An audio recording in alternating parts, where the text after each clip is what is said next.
Oh no, what's happened?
Good evening, everybody. My name is Louis Stephen. I'm the Mayor of Worcester. This is a public meeting and members of the public and press are permitted to report on proceedings. Reporting includes filming, photographing, making an audio recording and providing commentary on proceedings. Please note this meeting is recorded and streamed live. These recordings are published on the relevant meeting page on the Council's website. By choosing to attend this public meeting, you are deemed to have given your consent to being filmed or recorded and for footage to be broadcast or published. If the alarm sounds, the premises must be evacuated immediately. Do not spend time collecting personal belongings. All emergency escape routes are clearly signed. Once you have left the building, the assembly point is in the High Street, opposite the Guildhall. Members and other speakers are reminded to use their microphone when speaking. I'd like to call a minute's silence this evening. It is just 2 days ago that the United Nations Secretary General Antonio Guterres told the BBC that starvation is very much existing in Gaza. 1.1 million people, men, women and children, are struggling with catastrophic hunger and leading to starvation. There are tens of thousands of people who have died, and I'd like to call a minute's silence for everybody who's involved in the conflict and their families across the world. So if you'd like to start the minute, please. If you'd like to stand, please.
I've now like the orator, Rihanna, say a few words.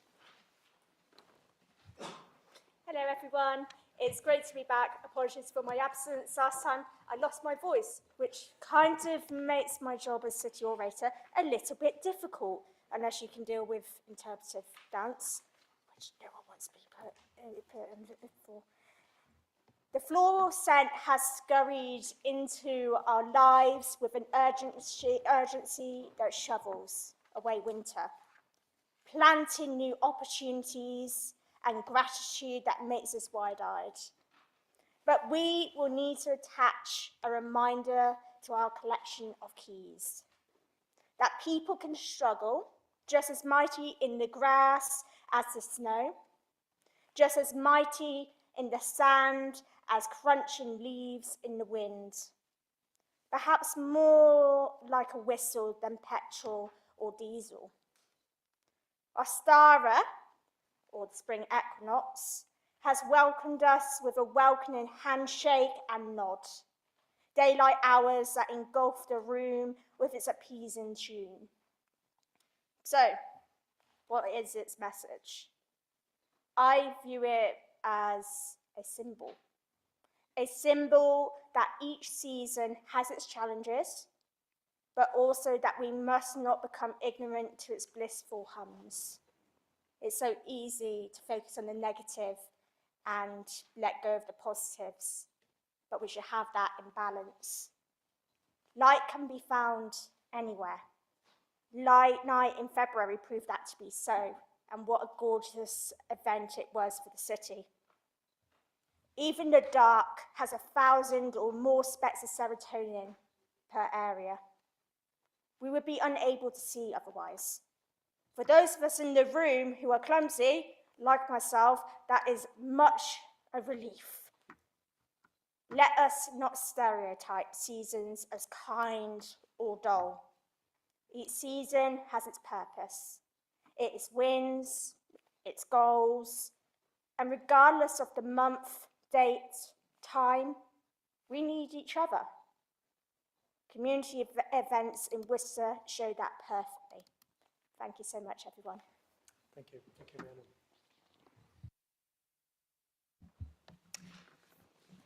Okay, the next item is the apologies for absence. Are there any apologies for absence? Apologies for absence have been received from Councillors Altaf, Cleary and Wilmore. Thank you.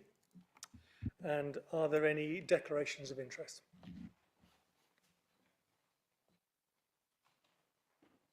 No? Okay, thank you. So the next item is the minutes. Oh. Yes, thank you to my colleagues for alerting me to that one. I had noticed it earlier. The social housing item, declaration of interest. I work for Sanctuary Housing in Worcester. Thank you so much, colleagues. Well, in this case, I have to admit my guilt as well. I work for a housing association. Thank you. Thank you. Okay, so turning to the minutes, can we agree that the minutes of the meeting held on the 20th of February are a true and accurate record?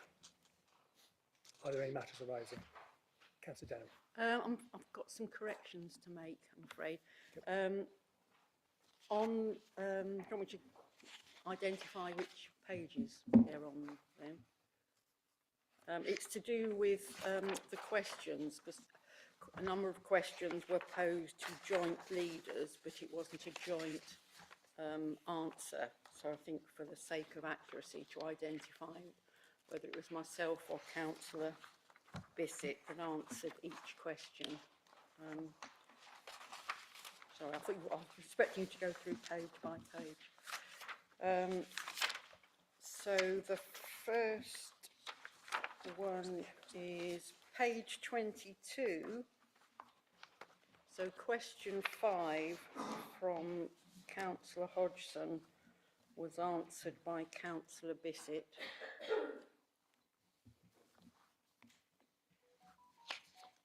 Okay. Thank you. Then on page 25, question 8 was also answered by Councillor Bissett.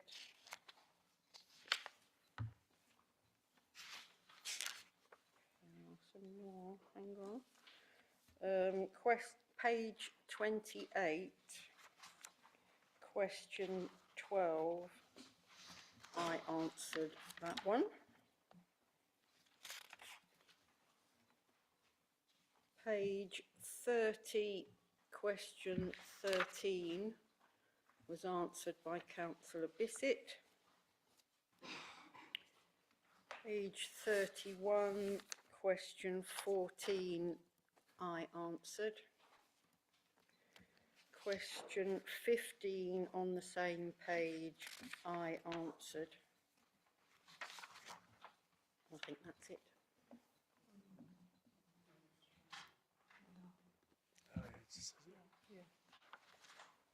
Actually, Lynn, in the column to the left, it does say who answered it. Does it say on all of them? Or not? I think it does actually. Yeah.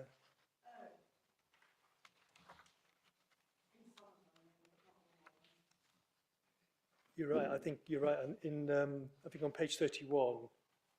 The supplementals, perhaps. We'll just undertake to go through and double check. Well, I think there's an undertaking from the officers to double check, and we'll make sure that they're right. Thank you. Great. Are there any other points of clarification or any other matters arising? But other than that, everyone's content. Yep. Okay, thank you.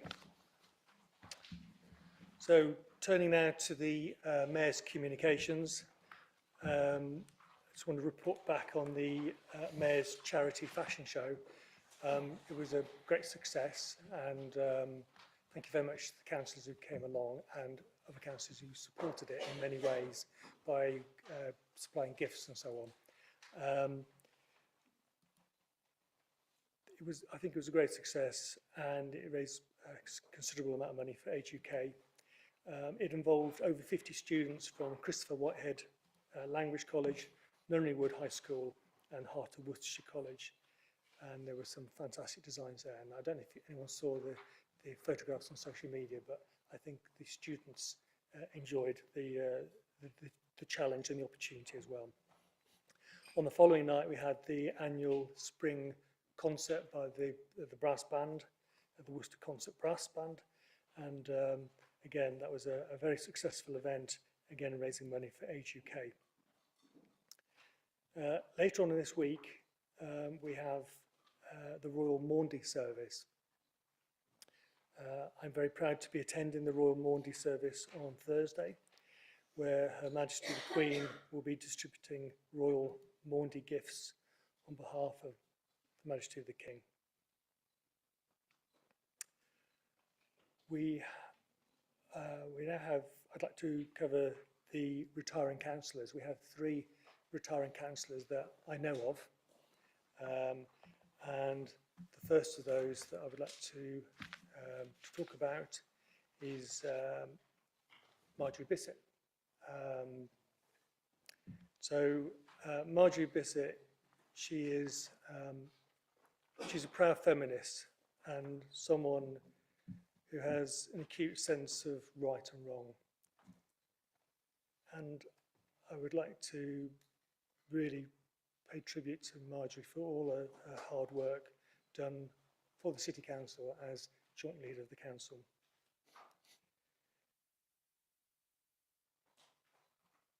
I think she's been a diligent and very careful leader, and she's somebody who I think has been a great asset to the City of Worcester. She's also been a long-standing councillor now, getting first of all elected and then re-elected in St Stephen, and I know that she'll leave some big shoes to fill in St Stephen ward. But also from a Green Party perspective, I'd like to thank Marjorie for everything she's done to help build the Green Party here in Worcester. When she moved to Worcester, we had, I think, just 1 or 2 councillors, and now we have 11. She's been an election agent. She's chaired the local party. She's been a group leader, and she's done a great deal to build our party. So thank you very much, Marjorie. There might be other people in the room who would like to say something about Marjorie. So I'm going to call Councillor Lawrenson first and then Councillor Stanley. Councillor Lawrenson. Thank you, Mr Mayor. Written a short speech in tribute to Marjorie. Marjorie joined the Green Party 20 years ago and was an active member of the Reading and Woking group. She moved to Worcester 10 years ago. I recently made the mistake of assuming that Marjorie's from the south. She's most definitely originally from Lancashire. Yeah, she's a northerner. But I'm more north than all of you. I'm from Shetland, so there we are. I win. Before being elected onto Worcester City Council 5 years ago, Marjorie was a parish councillor for 5 years. She's been a candidate in 8 local elections and 1 general election. I should at this point mention that her vote share in St Stephen Ward is 66.3%, which is the sort of percentage that most MPs can only dream of, and is also almost 5% more than the vote share that I got in the same ward. As we know, last year Marjorie made history by becoming joint leader of the City Council, and she's got several other roles within the Council, including Vice Chair of Policy and Resources Committee. This is in addition to her being an extremely active and, as I've already pointed out, popular ward councillor, and also, of course, leader of the Green Group. She's led us through a challenging 10 or so months with enthusiasm and compassion. I know that the role of leader can seem thankless at times, but I can assure Marjorie that our Green colleagues and I are very grateful to you for stepping up to the mark. In her online bio, it stated that Marjorie is a semi-retired freelance copy editor and had a long career in the IT industry as a technical author. I've never bothered to ask her what a technical author is, as it sounds too technical for me, but as with a lot of aspects of Marjorie's character, it sounds very impressive. And talking of impressive sounds, Marjorie somehow found the time to play the violin in Worcester Philharmonic Orchestra and sing in the Seven Voices Choir. Her writing and proofreading skills have been very useful for war newsletters, street letters, letters to the press, manifesto drafts and motions, and her technical skills are combined with a deep-seated commitment to fairness, a combination that has made her a superb councillor. Through many pieces of casework and several council motions, she has worked for a fairer and more sustainable Worcester.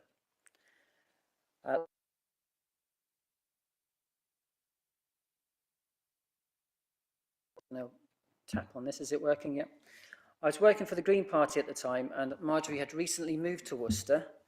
I had phoned her to ask her to increase her membership subscription, and she told me in no uncertain terms that she was not pleased about this. However, she did agree to it, and that telephone call summed up Marjorie for me, direct yet polite and committed to the greater good, no matter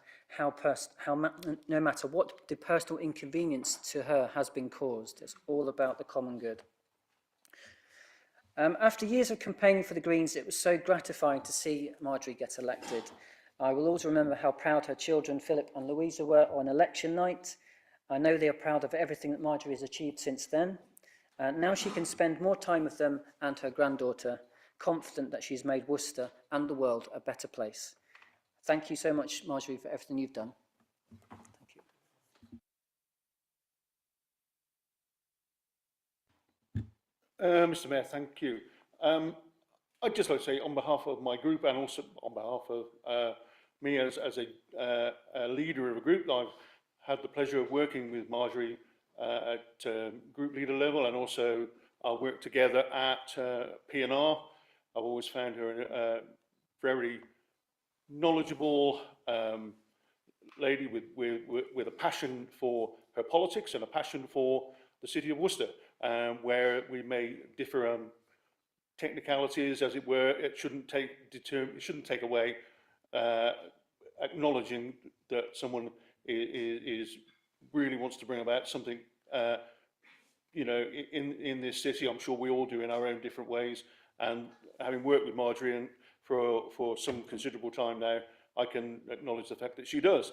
And so on behalf of my group, I'd like to wish her the very best for the future. Thank you. Councillor Alcott. Mayor, thank you. Council, good evening.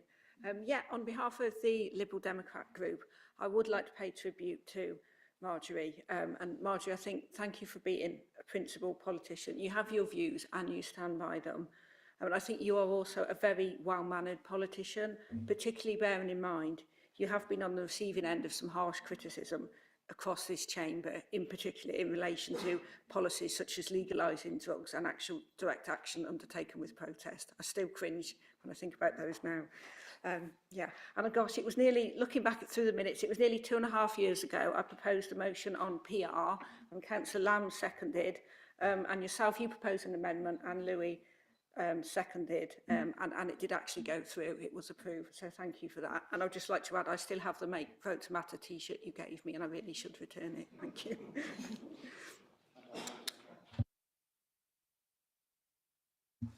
Thank you. I was surprised when Marjorie told me she was retiring. I hope it's not due to the strains of leadership and actually having to share that leadership with me. We have had an interesting year together as kind of political Siamese twins. And we've had, yes, a year of shared experiences. We discovered the leader's office together, which didn't even know it existed. We've learnt about projects and finance assumptions of our predecessors. We've observed the complex relationships between district and county leaders. We've experienced the vagaries of government communications. I can testify that Marjorie has, any of the senior places that we've attended, she's always raised the need either to reduce carbon or to increase biodiversity. I'm pleased that together we have managed to deliver a balanced budget for this council for next year, with enormous support from officers, I should say. I can't imagine not wanting to continue, but I hope Marjorie enjoys her retirement and her music practice without political worries and without the intrusion of council meetings on her time. Thank you, Lynn. Councillor Bissell. Thank you, Mr. Mayor, and thank you to all of you for all the wonderful things you've said about me. I'm sure they can't all be true. And I'm not responsible for us having, not responsible on my own for us now having 11 councillors, as opposed to the one that we had when I first moved to Worcester. I'd like to pay tribute to my fellow Greens, both the Green councillors and to the Greens in the wider Worcester Green Party.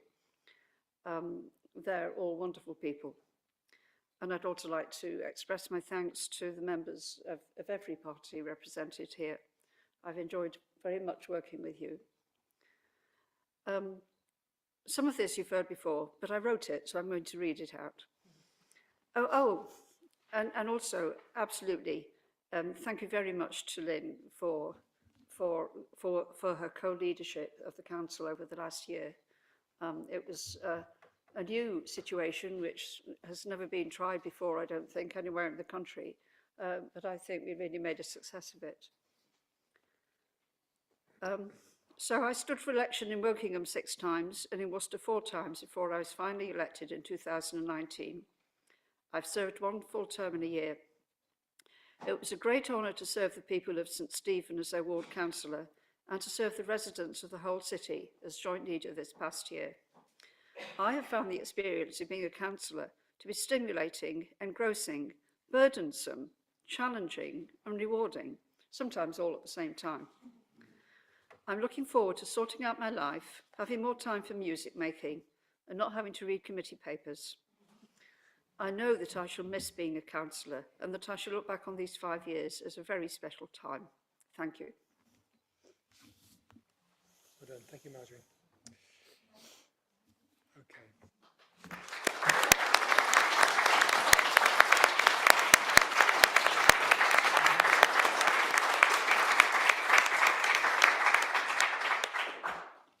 So the next person I'd like to mention is Tom Patrakis.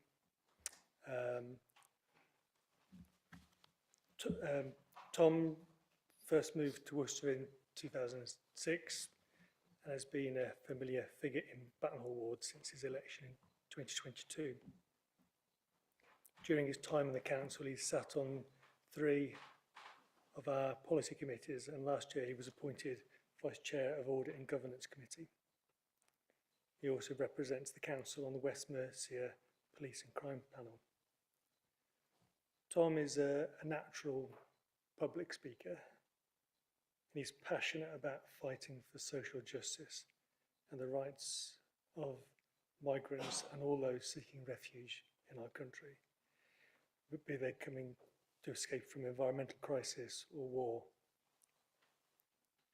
Tom is a friend of mine and a good friend of the local Green Party.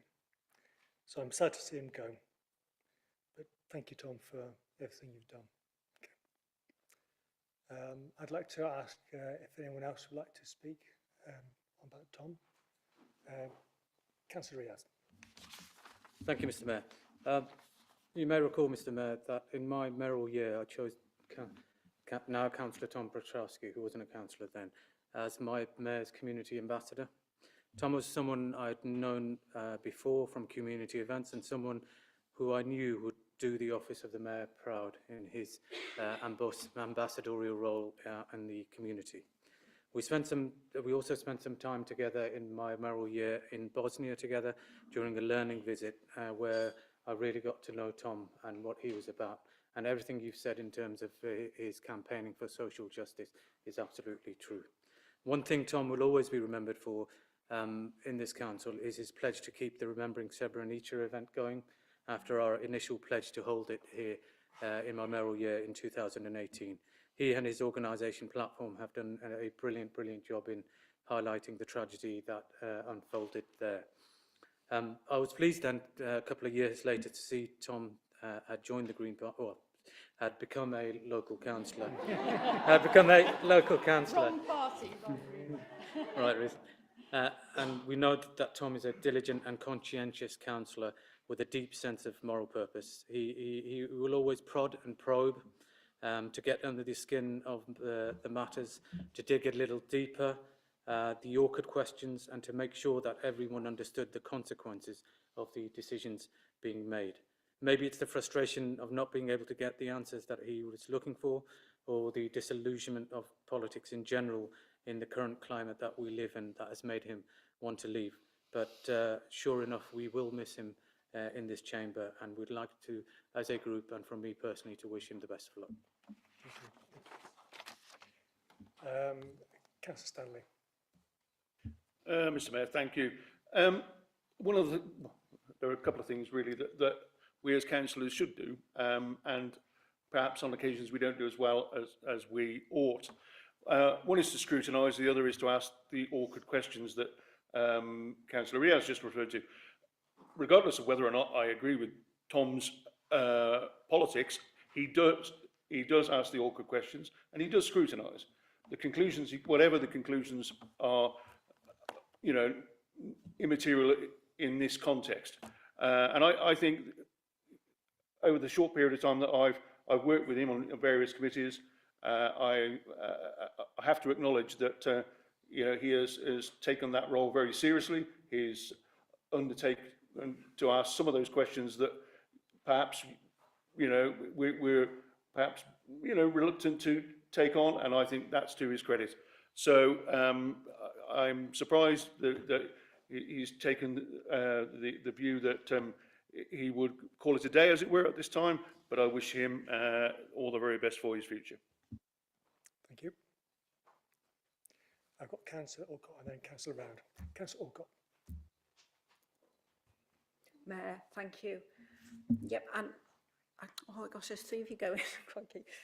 On behalf of the Liberal Democrat group, again, I would like to pay tribute to Tom. We've not had as much time to get to know you as I have with Marjorie, being a relatively new group. But I think thank you in particular for being front and present, in particular when we knew Ukrainians could be hosted here. And the guidance was particularly vague at the outset, but I very much remember seeing you and you being present at the Bishop's Palace and all the events around that. So thank you. Thank you. Councillor Round. Thank you, Mayor. Well, what can I say, Tom? You've been such an inspiration.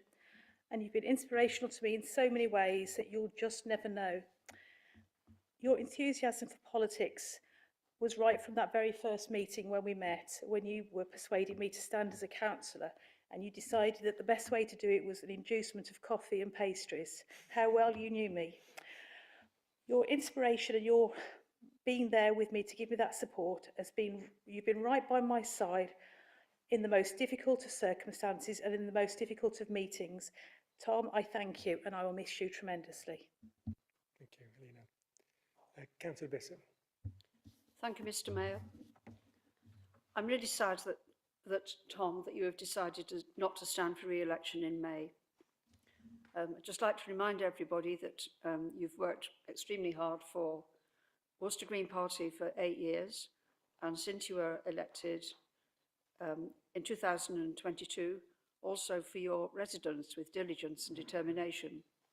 You have contributed to our debates here in this chamber with passion and commitment, and you have improved the responsiveness of this council to the members of the public who come to speak at meetings, which is a really valuable change.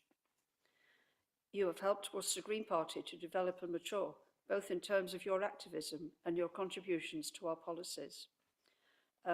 I'd also particularly like to mention your passion for the way you stand up for asylum seekers and your passion for the European cause and for the European community in Worcester.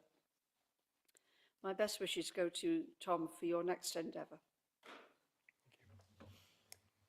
Tom, would you like to say a few words? I haven't written a speech or anything. I put on paper a couple of things I might want to say in case I forget. I'm not sure if you can see, but my colleagues gave me a little herb garden. And I think the reason for that is not because my speech and interventions like spice, but some of them might know that I like cooking. As for sort of the reasons, you know, why I got involved in the politics, I don't think I've shared this before. One of the main reasons, excuse me, I decided to stand was meeting a young man called Michael Dunn. He was an Extinction Rebellion activist, and I met him in late 2022. And we talked and talked and disagreed on some things, agreed on others. But I did say to him that it's time in politics to say the unsayable sometimes. And God knows that I tried my best. Perhaps I tried too much at times. So in a way, Michael very sadly passed away. He was only 39, died of the brain cancer. So I'd like to dedicate those 2 years to him. When my family and friends learned that I'm not going to stand, I think it was just getting too much for all kinds of reasons. Quite a few people said, "Well, congratulations, Tom." I think what they were talking about is the sense of relief, but also perhaps sharing something that people outside of this chamber share, and that is the questions around whether the politicians can be trusted, whether they lack authenticity, whether they say what they really think sometimes. I'll leave those questions hanging. I'm not going to answer them. I'm very relieved that you know, I can put my family first again. I'd like to thank my colleagues here in this group, but also colleagues across the chamber who have helped me to grow enormously as a person and as a councillor. I would like to thank residents in Buttonhall as well. I did promise them to be the strong and independent voice, excuse me, in this chamber, and hopefully I kept my end of the bargain. So I'm not going to say anything else. I'm very touched and moved, and I'll miss you all in different special ways, depending on who it is. I'll say something else, but beware of coffee and pastries. That's how I married my wife. I seduced her with those. So thank you, Alina. So thank you all. It's been a massive pleasure. Thank you. Thank you, Tom.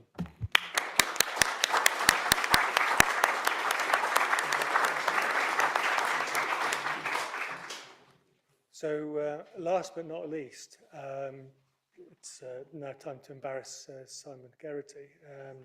So Simon was first elected as City Councillor representing St Clement Ward in 2000. He was appointed as a cabinet member in 2002.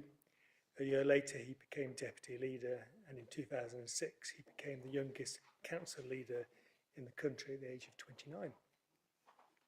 He was the leader of the Conservative group for a decade and held the position of leader of the council for 9 years.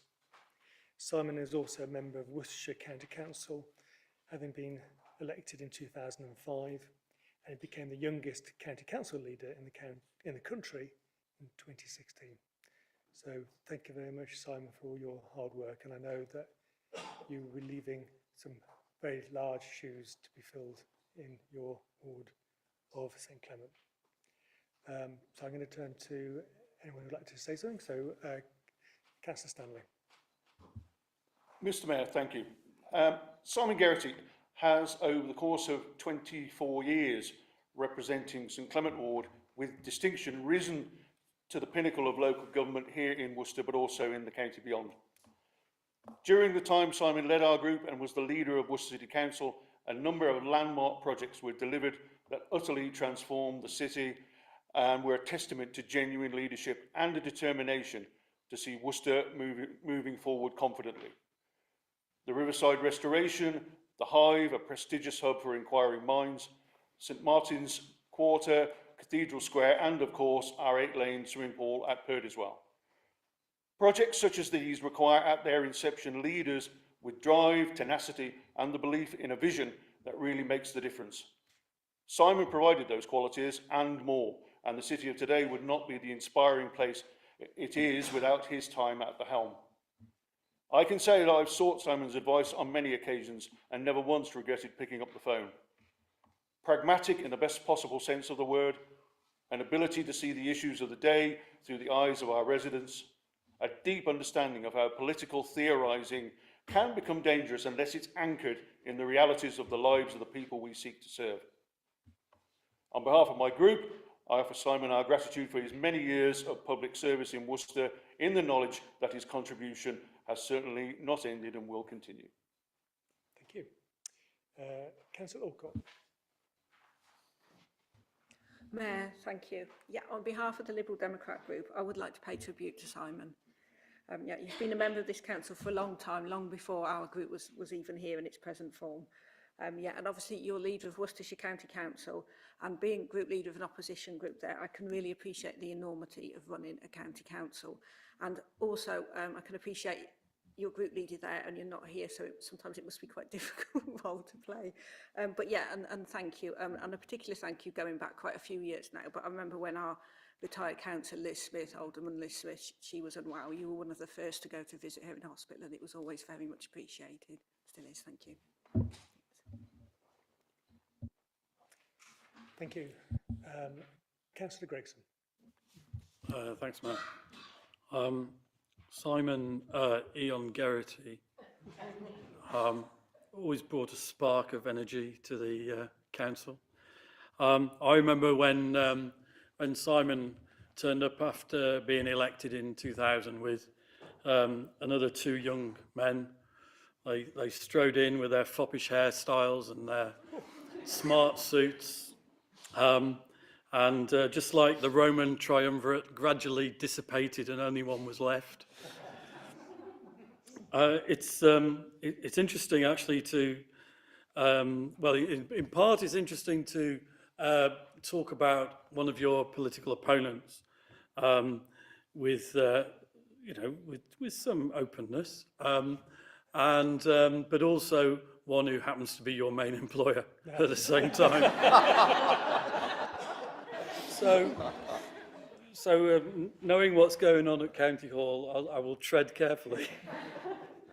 I mean, certainly Simon has survived and flourished really in the city, and I think that he's always demonstrated his commitment to the city, especially the economic vitality of the city. And Councillor Stanley mentioned a number of those projects which Simon was involved with, but he wasn't involved in those on his own. He, like I, is probably the only two now in the room who've been leaders under the old system of the council. And that carries with it a degree of burden, responsibility and isolation, but also a level of accountability and also, I think, hopefully Simon would agree, it means that what you're doing needs clearly to be something which is going to be supported in the future by others, whether if you're same party or other political parties, because projects of that magnitude require a length of time which you may not necessarily live to see. And indeed that did prove the case on a couple of occasions where I was able to build on that success that Simon had worked with. And he and I have discussed on many occasions the vicissitudes of political life in the Guildhall, and no doubt he will be pleased to see the back of some of those. He's certainly, I think, he's probably the one I would say is when I was leader of the Labour group, I could have a candid and open conversation with him as leader of his group and know that what he said was going to happen, and we were able to trust each other and hopefully deliver on behalf of the city as a whole as a result of that. He's very well known for his attention to detail. He particularly enjoys performance reports, financial statistics, the antithesis of my experience on council, to be honest. And one of the things I will miss most about him is the fact that we share the same electoral cycle, and also I follow him in named votes, so that on those occasions when I don't know what we're doing, at least I know if he's gone one way, I go the other.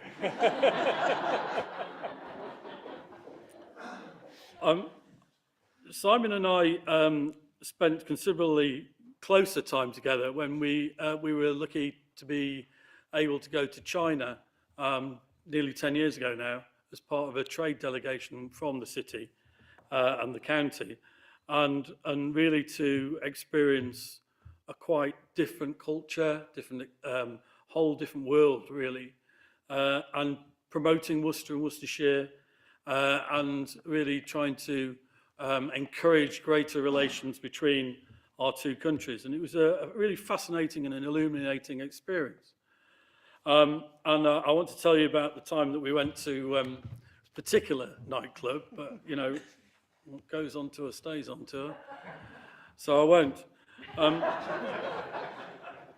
What I will share with you is that some of the Chinese delegation had particularly difficulty with his name. As you know, it's spelt, you know, slightly unusually, but you know, not all the consonants are sounded. But he did very rapidly acquire the nickname on tour of Councilor Geraghty. And if that is his only legacy in this chamber, then that would be a sad thing. Yeah. Thank you, Adrian. Okay, Councillor Bissett. Thank you, Mr. Mayor. I'm afraid I can't be as entertaining as Adrian. I wish I could. Simon, you have an absolutely amazing record of dedication and service to the city and the country. You were first elected in 2000, I think, and I had no idea I was ever going to live in Worcester then. I haven't served on many committees with you, so I haven't really got to know you very well, except in the last year when I've been as joint leader of the council. And in that role, I have got to know you better, and I've always found you extremely easy to work with, a good listener, and I thank you very much for everything that you've done for the city and the county. Thank you. I'm going to give the last word to Councillor Riaz then. Do you want to say something? Yeah, thank you, Mr. Mayor. Many moons ago, when I also did have hair, And at the start of my political career, I had the opportunity to work with Simon under his leadership. And I would like to thank him for the opportunities that he had given me personally to gain experience and positions of responsibility.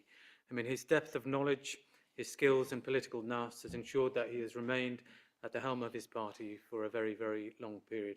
His special skill, though, Mr. Mayor, is, and one that I rate him to this day, is his ability to manage. With the dozens of egos to deal with during his time at the city, up here and at the county, his skills of diffusing situations, negotiation and being able to see the consequences of his decisions has kept his party in safe hands under his leadership. The council will be at great loss to see him go, and his dedication to local government is unquestionable, and I'll miss him both as a wily old political adversary and a friend, someone I would have no hesitation in asking for advice if needed. Good luck to you. Thank you. Councillor Geraghty, would you like to say a few words in reply? Thank you, Mr. Mayor. But firstly, can I thank people from across the spectrum that I've worked with for their genuinely heartfelt comments tonight. It is a really weird moment, I can tell you, after 24 years, which is over half of my adult life, well, over half of my life, and I've spent on this council. And obviously being elected in 23, when you're young and you get involved, you're not quite sure what kind of organisation you'll get involved in, but you've got a clear plan, I think, in terms of you want to make change, you want to drive change in your city. And I've been so enormously proud over those 24 years to be involved in the city and to help shape the future of the city, particularly during, as colleagues have said, those 9 years as I served as leader. Really enjoyed working with colleagues across the spectrum and with the officer colleagues. The core of the council, it's a size of council that you can really get to know people on this council, both officer and member level. And when you are the leader of the council, as Adrian's pointed out, and Marjorie, you have to stand up and take responsibility, obviously, for driving things forward. But you can really get to know the staff as well. And I just wanted to say how much I really enjoyed working with officer colleagues during that period. Some difficult challenges. Obviously, people talked about the changes in the nature of the city, some of the financial challenges that I know colleagues we face today, like we have in the past. But those projects we took forward, whether it's the Hive, the Riverside, the regeneration of the city, that's what drives me, wakes me up in the morning, as colleagues who know me well would and have paid testament to. Those are the things I think that are things that genuinely make Worcester stand out. You know, it's a really good city. It still has a great range of independence. You know, it has a thriving city centre. It is a city that I'm proud to call home long after I've left this city. And I just wanted to thank colleagues for all the work they'll continue to do. Whoever gets elected to the council in the future, it is a unique opportunity to shape the future of the city. And whoever leads the city council, I wish them well into the future. I know what a challenging role it is. I know how difficult it is in terms of all those compromises that people have to make with finance and all the other pressures. But as I said, it is a unique opportunity to shape the future of the city. I've really enjoyed those 24 years on this council. Each and every one of those moments, even those ones where you sit back and reflect on all the other things you could be doing, all those evenings you could be enjoying, etc., etc. I really enjoyed this time on the council, and I wish all of you well who serve the council in the future. Thank you very much, Simon.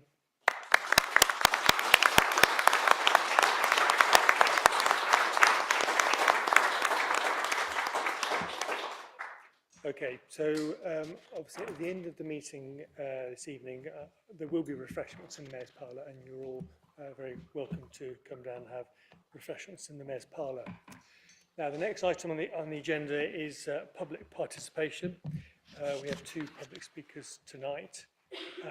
You will get 5 minutes each, and the first speaker is Elaine Watt, who'd like to come forward. Thank you.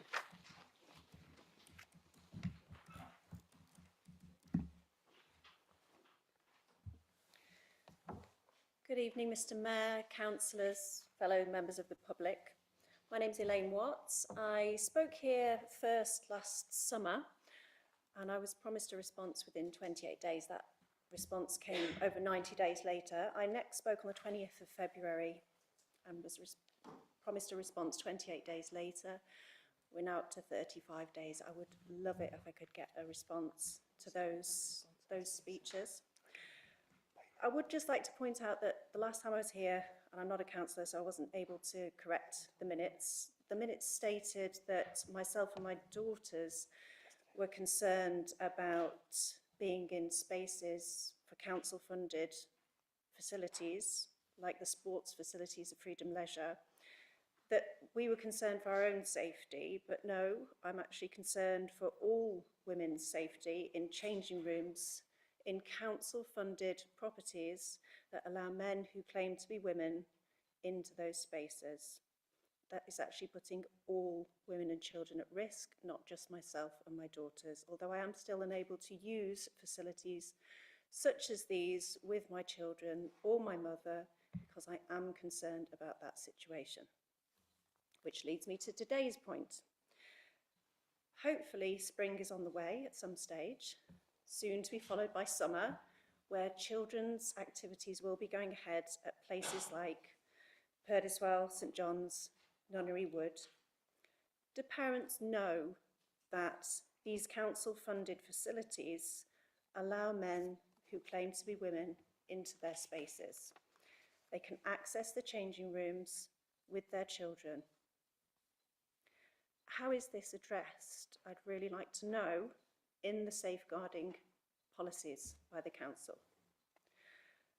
Are the parents and the council aware that according to YouGov, which of course is a government website, it says that Britons are overwhelmingly against men who claim to be women using women's spaces? The Parliament Committee's website, the statistics on there say that men are 5 times more likely to commit sexual offences than women. But men who claim to be women are 17 times more likely to commit sexual offences than women. I ask the council if they can please confirm if these statistics have been taken into account when allowing men who claim to be women into council-funded spaces where women only should be. Have the parents of the children who intend to use these facilities across spring and summer been advised or consulted about these statistics? And how will these facts sit with the council's child safeguarding policies? Thank you. Thank you. You'll get a written reply. We aim for 28 days. I understand that a reply has been sent to you, but it was, I think, actually sent to you yesterday. So it might be in your email box somewhere. Okay. Thank you. Thank you very much. Oh, we're going to need your email address just in case in the future. Okay. The next public speaker is Carla Williams. If you'd like to step forward, please.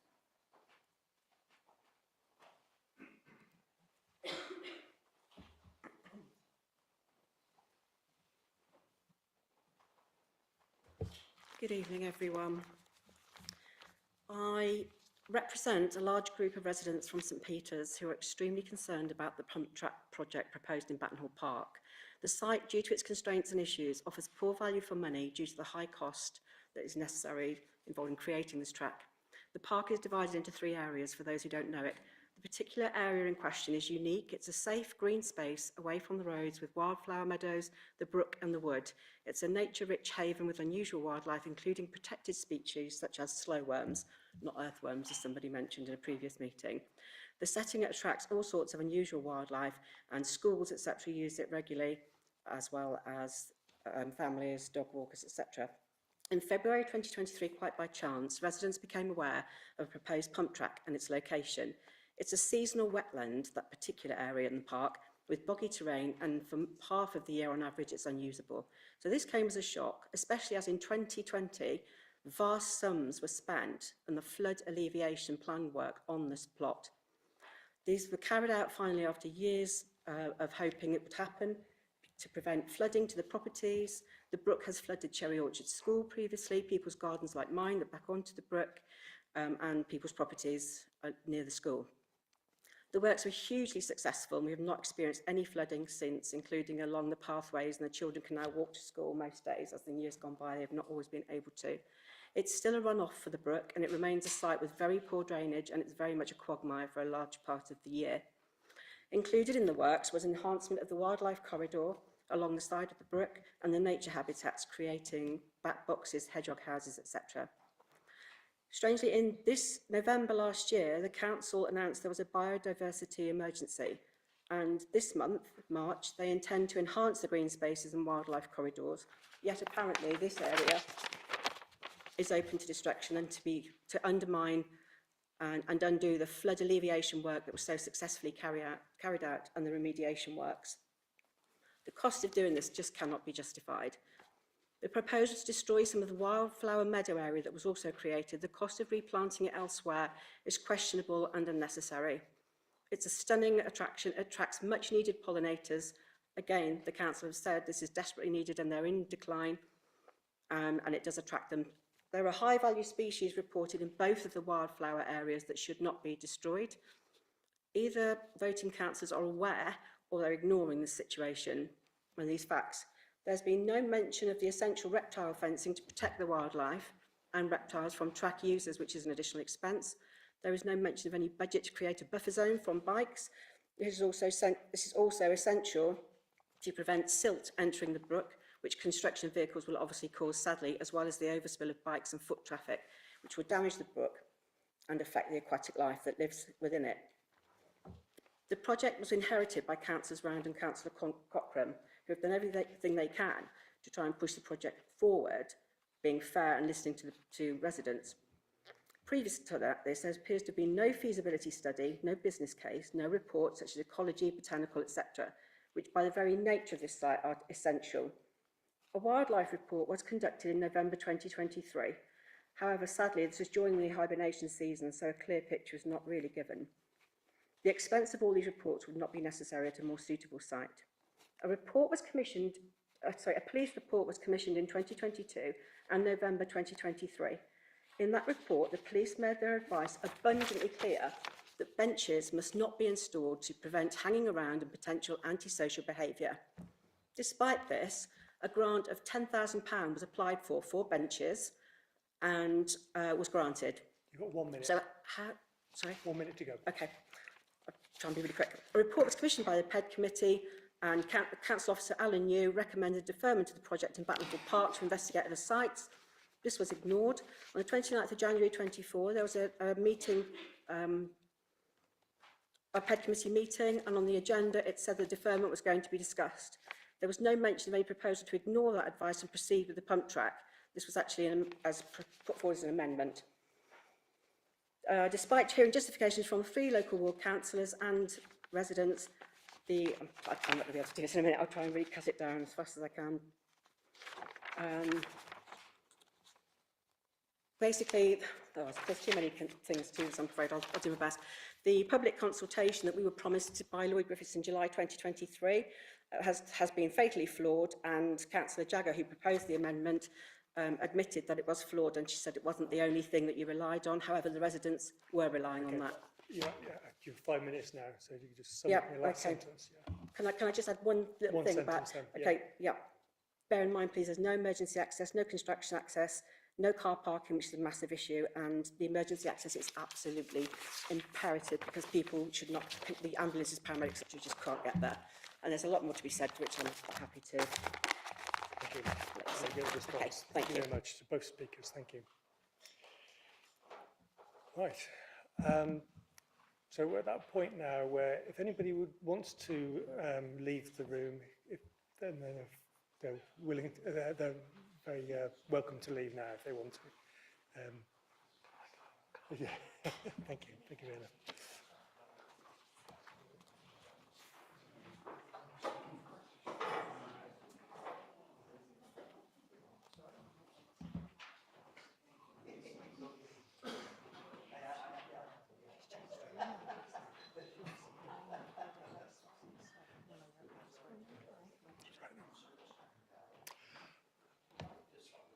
Right, so We'll move on rapidly on to the next agenda item.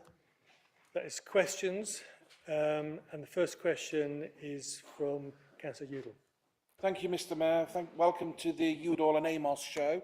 The questions. We're fast becoming the Ant and Dec of Worcester City Council. Is the Chair of PED aware of the significant concerns of West Worcester residents, businesses and visitors about the future economic viability of the village in the city? Thank you, Councillor Udall, for your question. The short answer is yes. There is a slightly longer answer, if you could bear with me. We value all of our local economic centres, of which St John's, the village in the city, is just one of. I and other councillors in the area, have made sure that the Christmas lights were installed on New Road in 2022, linking the city centre and St John's at Christmas time, increasing footfall, and obviously providing the link between the city centre and St John's. There have been new public realm improvements. The recent Future High Streets funded project property enhancement grants has been a big success in the city. We would like to identify future grant opportunities to bid for to deliver similar success elsewhere in the city, and St John's could be a suitable zone. An extension to the property enhancement programme has been the UK SPF funded retail enhancement grants for owners and landlords of retail buildings to deliver improvements to sites and buildings. Lanny's, 37 Bromyard Terrace, St John's, has been a successful recipient. Grants are still available until 2025. The UK SPF has funded start-up and growth grants have been available since 2022, with a number of successful recipients from St John's, including MT Vans, Stonemasons, Worcester Physio on Weir Lane and Worcester Therapy Centre on the Bromyard Road. A new round of funding is due to be announced in April. We have also worked closely with a number of businesses that have been affected by the flooding to access appropriate grant support for recovery and future resilience. The owner of the former Zigzag site has submitted an application for the approval of details reserved by conditions on the recently granted planning permission for residential development. Once those details are approved and conditions discharged, the development can commence on site. And in the meantime, enforcement officers are working with the site owner to ensure that temporary fencing is maintained across the frontage and the land does not adversely impact on the amenity of the area. Items recently dumped on the site were removed within 24 hours of the enforcement team notifying the owner of this, and them having been requested to ensure that the site is made secure to avoid future issues. Since the application for the redevelopment of the co-op site was refused, no further applications have been received. Any new applications will be considered in the usual way against planning policy in the South Worcestershire Development Plan and National Planning Policy, and the overarching principles of maintaining the vitality and the viability of St John's as a local centre will be given careful consideration. Thank you. Councillor, is there a supplementary question? Yes, if I may, Mr. Mayor. A number of issues are becoming significant in St John's. Empty shops, derelict sites, closed pubs, and the empty industrial area, which was the former Joy Mining Komatsu Meko site. We do believe, I believe, urgent action to ensure St John's does not become simply a dormitory suburb of the city. We need investment and an economic plan to secure and protect the unique character of St John's, to bring retail back and to provide employment. Can she consider how the City Council can work in cooperation with partners, residents and councillors to develop a new community development plan for St John's and the wider West Worcester community and area? Thank you, Mr. Mayor. Thank you again, Richard, for your question. Next year, I think, is going to be the start of a new council. One of the actions that I think this new council should be considering is the development of an economic plan which embraces the whole of the city, not just St John's, but the whole of the city, making sure that those areas across the city retain their vitality and viability and maintain their community links. I, for one, look forward to working with the council in ensuring those take place. Thank you. Turning now to question 2, Councillor Amos. The machine doesn't seem to be working, but you won't silence me, Mr. Mayor.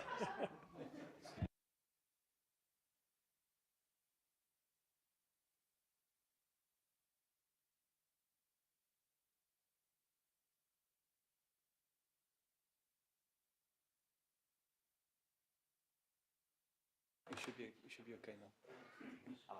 Yeah, I think you should be good to go.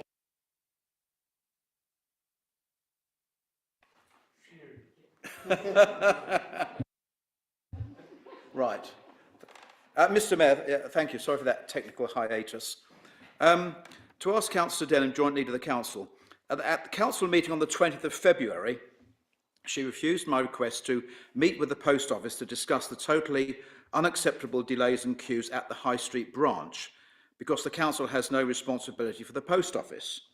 She then immediately answered a question about fire engines, for which the Council also has no responsibility, and then subsequently answered a question about the closure of a city GP surgery, for which the Council also has no responsibility. Why the double standards? Thank you, Councillor Amos. It really is a pity that you actually don't listen to the answers that I give, and it appears you may not have read the minutes of the last meeting. The Post Office is actually a private company owned by the government, any scrutiny of which is potentially with the County Council.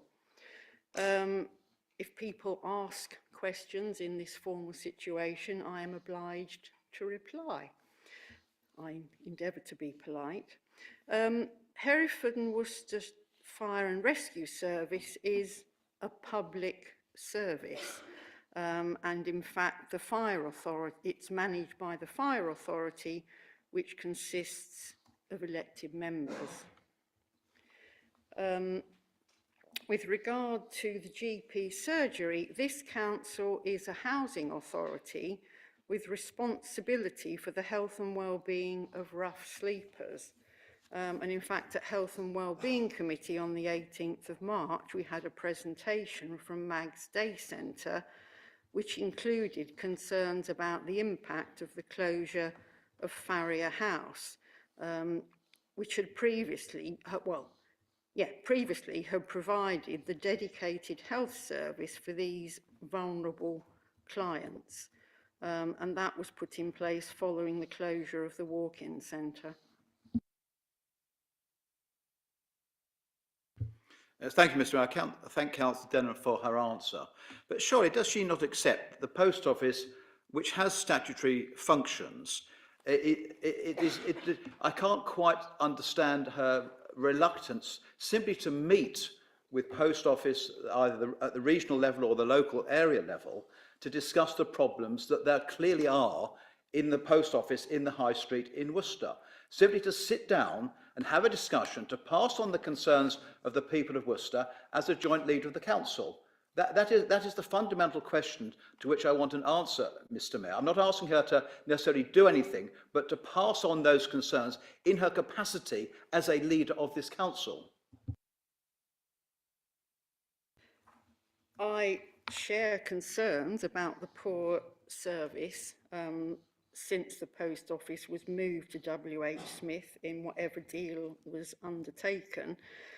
The Post Office has failed to listen to hundreds of sub-postmasters and to the public.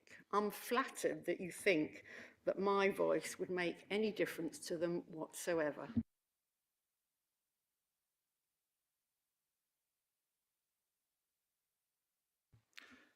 Thank you, Mr. Mayor. I'll try not to flatter Councillor Denham with this question. Why does she think that spending £90,000 on becoming a city of sanctuary for asylum seekers is more important than spending an extra £90,000 to clear up litter and dog mess and keep our streets clean and safe? Thank you. The decision to endorse the City of Sanctuary Charter was taken by Communities Committee in January 2024 after discussion of the implications. And in fact, that conversation, it was placed on the agenda for Communities Committee following a motion to full council in September 2023, and that motion was amended in order to refer it to Communities Committee. Yeah, thank you, Mr. Mayor. Is Councillor Denham aware that last week a large bin at the entrance to Pitmarston Park and adjacent to the entrance to Pitmarston Primary School hadn't been emptied for so long that bags of dog poo were lying on top of it and all around it? When I asked why this had happened, I was told that the 2 collection vehicles had both broken down. So doesn't this prove that the city's cleaning and litter budgets have absolutely no resilience within them, because the council is underfunding them when at least this £90,000 could be used to buy another collection van? I'm not aware of the quantity of dog poo within Councillor Amos's ward, because it's not been reported to me. The funding for the City of Sanctuary was approved by Communities Committee to pay for a project officer to support this work and to provide them with a small revenue support budget. Both elements of that will be funded from the Homes for Ukraine Reserve Grant and the Dispersed Accommodation Grant, both of which are provided to the council from the government and both of which are ring-fenced. It's not funded from the council's core budget and it will not create a revenue pressure. Spending money on street cleansing from the Homes for Ukraine grant or Dispersed Accommodation grant would be wholly inappropriate use of that grant award, and one that would likely be unlawful. And the budget for the forthcoming year was agreed at our last council meeting, and no amendment was tabled with regard to the expenditure that you're raising. Thank you. So next question, number 4, again, Councillor Amos. Thank you, Mr. Mayor. Question number 4. How much has the council spent and is due to have spent this financial year, including staff costs, on all activities covering equality and diversity? The Equality, Diversity and Inclusion strategy of this council was approved by full council in March 2022, and actually there's been a very modest spend since.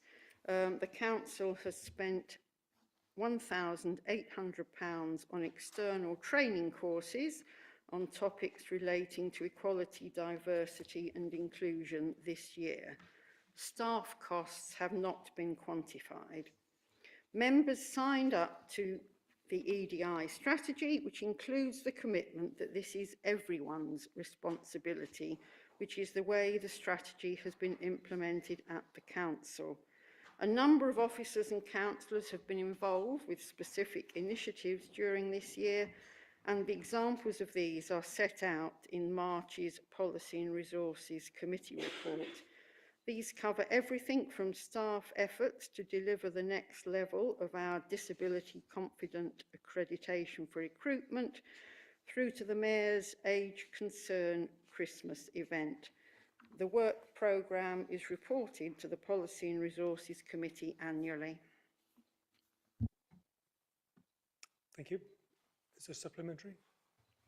Yes, thank you, Mr. Mayor. I thank Councillor Denham for that answer. On the assumption, Mr. Mayor, that immigrants to this country are coming here to be British, would this money not be far better spent on integrating people into British society to be British, so we can build a harmonious society, rather than on measures which emphasise people's differences, rather than on those many things which bind us together?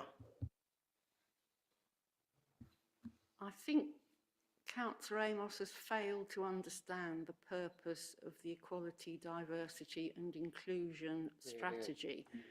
It's based on a framework from the Local Government Association, And it's about ensuring that this council, in all that it does and all the services that it delivers, meets the needs of local people and takes account of our responsibilities under the Equalities Act. Thank you. We're now on to question number 5. Councillor Amos again. Thank you, Mr. Mayor. What value does, again to Councillor Denham, Joint Leader, what value does the council put on the views of its residents, given that some 80% to 90% of all respondents to the council's recent consultation on the renewal of the public space protection orders covering dangerous cycling and gulls wanted them renewed and enforced, when her party recently voted to cancel those orders regardless? I find the wording of this question really rather curious. The council doesn't have a view. Members of the Communities Committee made a decision on the 13th of March 2024, and that involved members across a number of political parties, and they made a decision after weighing up all factors, including responses to the public consultation. Councillor Amos, supplementary. Thank you, Mr. Mayor. Perhaps I could assist Councillor Denham. Pages 24 to 26 of the report gives those statistics very clearly, so it remains a matter of concern. However, my concern, Mr. Mayor, and this is what I put to Councillor Denham, is this just another example of the council acting on the demands of vocal unrepresentative minorities, ignoring the wishes of the silent majority of the people of Worcester, and that it only seems to listen to consultation when it gets the results it wants?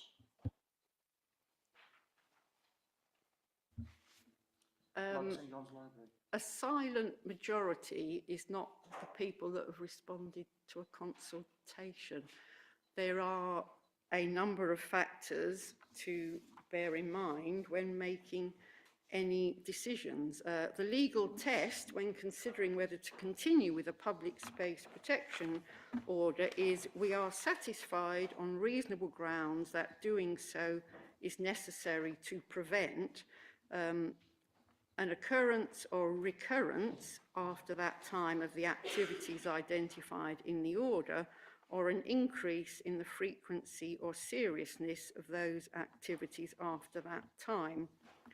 Although undertaking public consultation is a mandatory part of reviewing PSPOs, the outcome of any consultation is not the one single deciding factor in whether to proceed or not.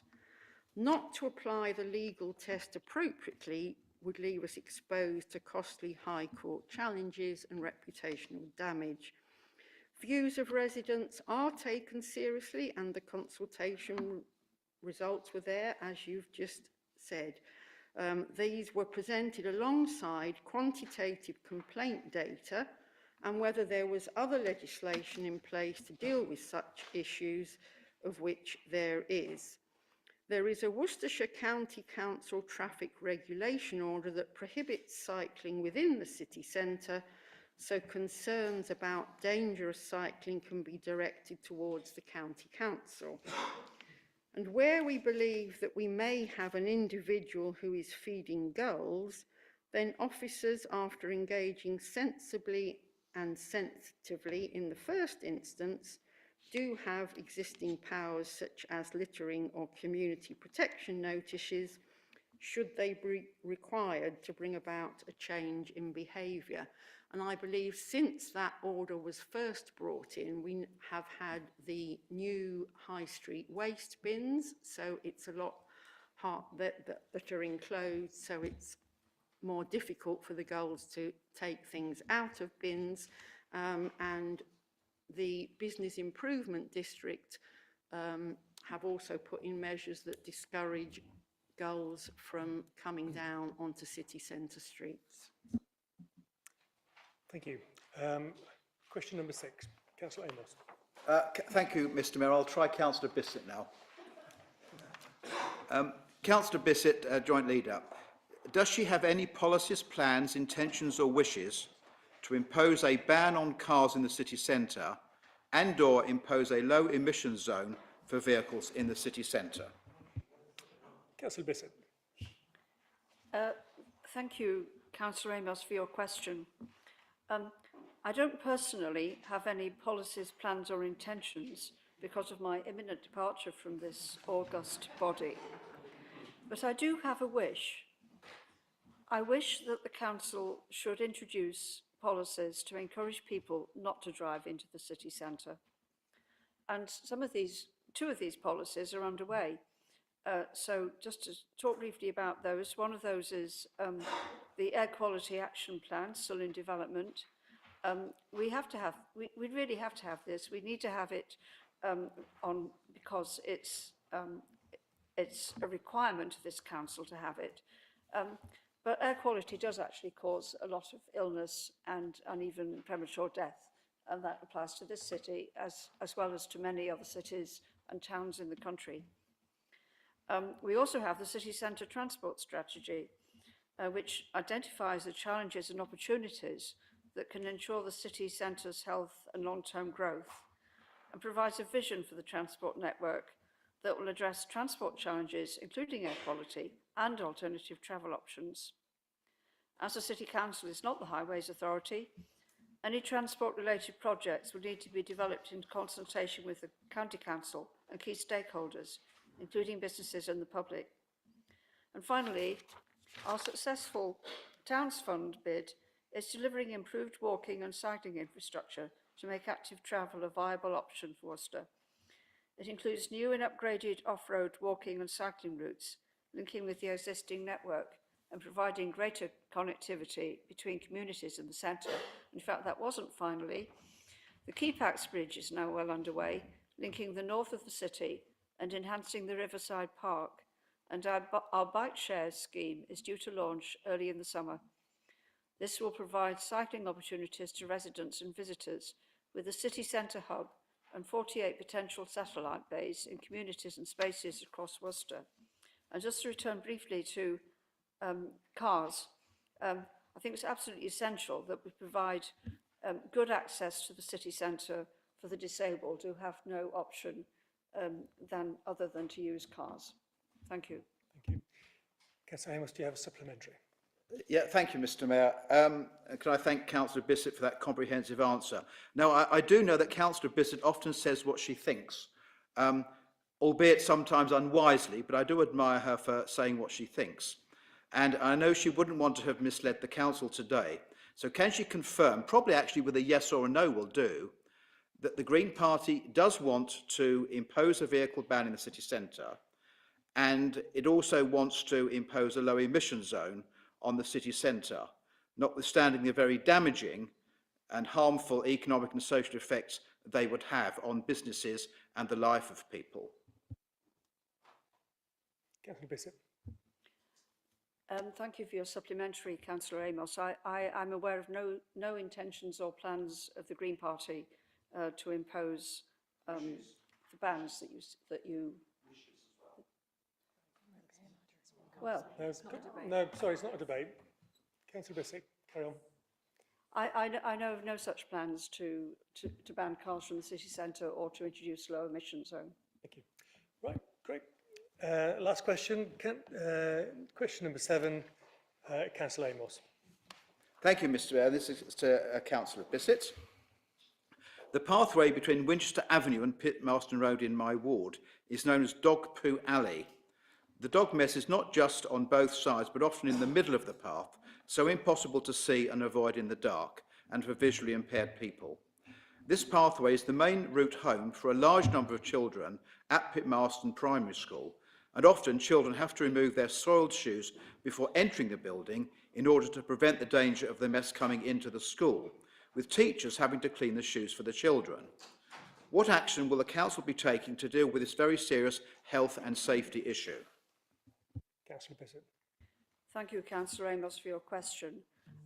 I think every single councillor in this room has the same problem, and in particular with regard to children going to school. The issue of dog fouling is not caused by the council, as I'm sure you're aware. It is caused by the minority of dog owners who are not responsible in their ownership. Where a report of dog fouling is received by the council, cleansing teams will visit the location and remove the substance within 2 working days. Officers have confirmed that a service request was raised by Councillor Amos on the 20th of March, and it was actioned that very same day. In the last 12 months, only 3 reports from members of the public have been made through the various channels open for reporting, all of these since February 2024. It is important that residents draw these issues to our attention so that our cleansing teams can respond quickly. As this seems to be an area of concern for both residents and the local ward councillor, I have asked the parking and enforcement manager and the community engagement manager to discuss what steps can be taken to improve the situation, working with local stakeholders. Thank you. Is there a supplementary for that? Or is that it? Sorry? That's it, isn't it? Yeah, that's it. Thank you. Yes, thank you, Mr. Mayor. Yes, I said thank you, Mr. Mayor. Oh, you said Do you want me to ask it or thank not? You. Yeah. Thank you. Right, so the end of questions. Right, yeah. Are we doing the supplementary, Mr. Mayor? Can we just clarify? Oh, you do? Thank you. Right, thank you.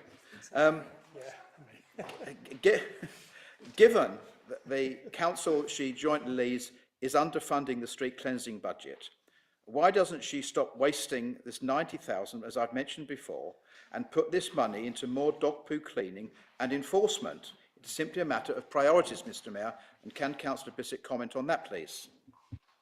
Councillor Bissett.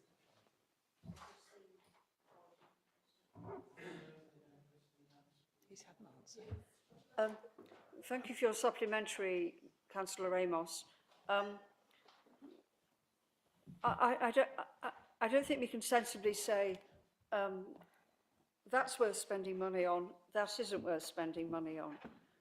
We've got a lot of things going on at the same time in this council, and I'm perfectly happy that we're spending 90,000 on the equality, diversity and inclusion policy. I think it's really important.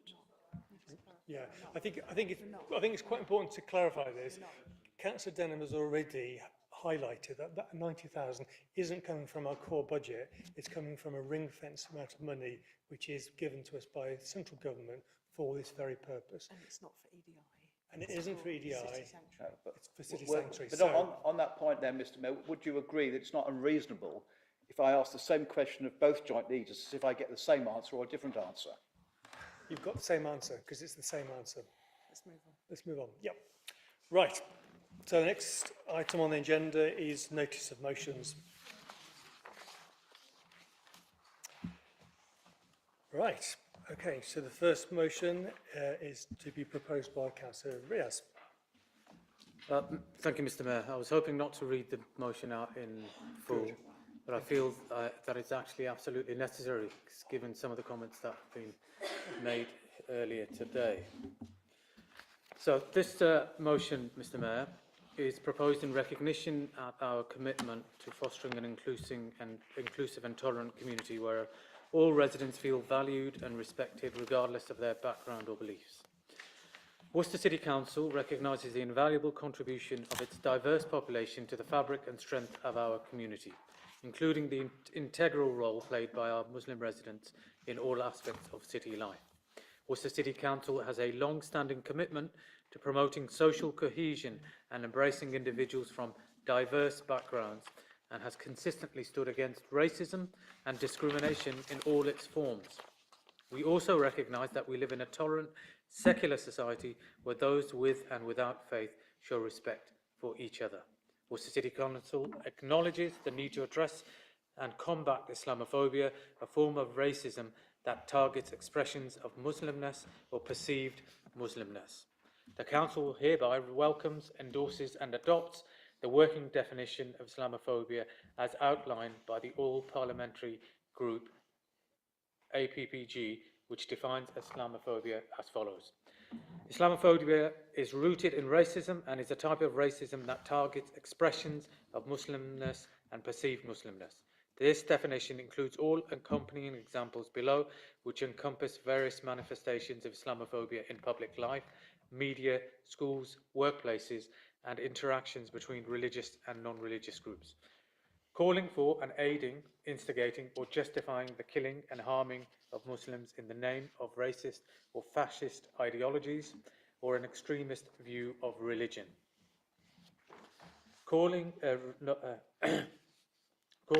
Making mendacious, dehumanizing, demonizing, or stereotypical allegations about Muslims as such or of Muslims as a collective group, such as especially but not exclusively conspiracies about Muslim entryism into politics, government, or other societal institutions. The myth of Muslim identity having a unique propensity for terrorism and claims of a demographic threat posed by Muslims or of a Muslim takeover. Accusing Muslims as a group of being responsible for real or imagined wrongdoing committed by a single Muslim person or group of Muslim individuals, or even for acts committed by non-Muslims. Accusing Muslims as a group or Muslim majority states of inventing or exaggerating Islamophobia, ethnic cleansing, or genocide perpetrated against Muslims. Accusing Muslim citizens of being more loyal to the Ummah or transnational Muslim community or to their countries of origin or to the alleged priorities of Muslims worldwide than the interests of their own nations. Denying Muslims populations the right to self-determination by claiming that the existence of an independent Palestine or Kashmir is a terrorist endeavour. Applying double standards by requiring Muslims behaviourists that are not expected or demanded of any other groups in society, e.g. loyalty tests and integration tests, using the symbols and images associated with classic Islamophobia, holding Muslims collectively responsible for the actions of any Muslim majority state, whether secular or constitutionally Islamic. The Council therefore resolves, 1, to instruct the Managing Director to write to government ministers, urging them to heed the voice of Muslim communities and the cross-party group of MPs and peers to formally adopt the APPG definition of Islamophobia, recognising discrimination against Muslims as a form of racism. 2, continue prioritising the efforts to combat hate crime and Islamophobia in collaboration with partners, particularly West Mercia Police, and to coordinate future actions accordingly. Number 3, use our connections within schools within the city to encourage them that discussions on Islamophobia receive equal attention and emphasis as discussions on anti-Semitism.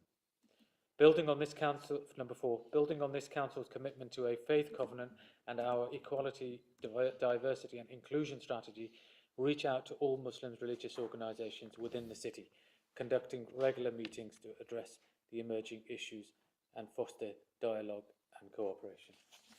Mr. Mayor, it really does sadden me that I have to bring this motion to this council, but in an increasingly toxic and hate-filled world that we see today, that it is even more important and necessary that we bring this motion before us. Islamophobia, the irrational fear and hatred of Muslims and Islam, casts a shadow over us here in the UK and parts of Worcester in recent years. Political rhetoric and policies have fueled this prejudice, exacerbating tensions and divisions within the city. The government, and in particular the Conservative Party, has been criticised for its role from outside and from within in promoting Islamophobia through inflammatory language and discriminatory measures. Islamophobia finds its root in historical prejudices, geopolitical tensions and political opportunism. The legacy of colonialism and imperialism has shaped perceptions of Islam and Muslims, such as the war of terror and occupation in Gaza and the war on terror in the 90s and 2000s have fueled anti-Muslim sentiment, leading to the stigmatization of Muslim communities. Politicians seeking to capitalise on these sentiments have exploited Islamophobia for electoral gain for up and down the country and across Europe, further entrenching prejudices in society. Islamophobia manifests in various forms, from everyday discrimination to systematic injustice. Muslims face discrimination in employment, housing and education, limiting their opportunities and perpetuating social inequalities. Hate crimes targeting Muslims, including verbal abuse, physical assault and vandalism on mosques, have become increasingly common. According to data from Tel Mama, it was made aware of 2,010 cases between October the 7th and February the 7th, reflecting the alarming prevalence of Islamophobia. In almost 2/3 of these cases, Mr. Mayor, women were the target of these attacks, showing that they have borne the majority of the brunt of the abuse. Research by Amnesty International revealed that Muslim women are disproportionately targeted, facing discrimination and harassment due to their religious attire. These statistics underscore the urgent need for action to address Islamophobia in Worcester and beyond. Having known of several cases over the last couple of years in my own ward where women have been harassed, insulted, and in some cases attempts have been made for their veil and hijab, a symbol of modesty, being attempted to be pulled off.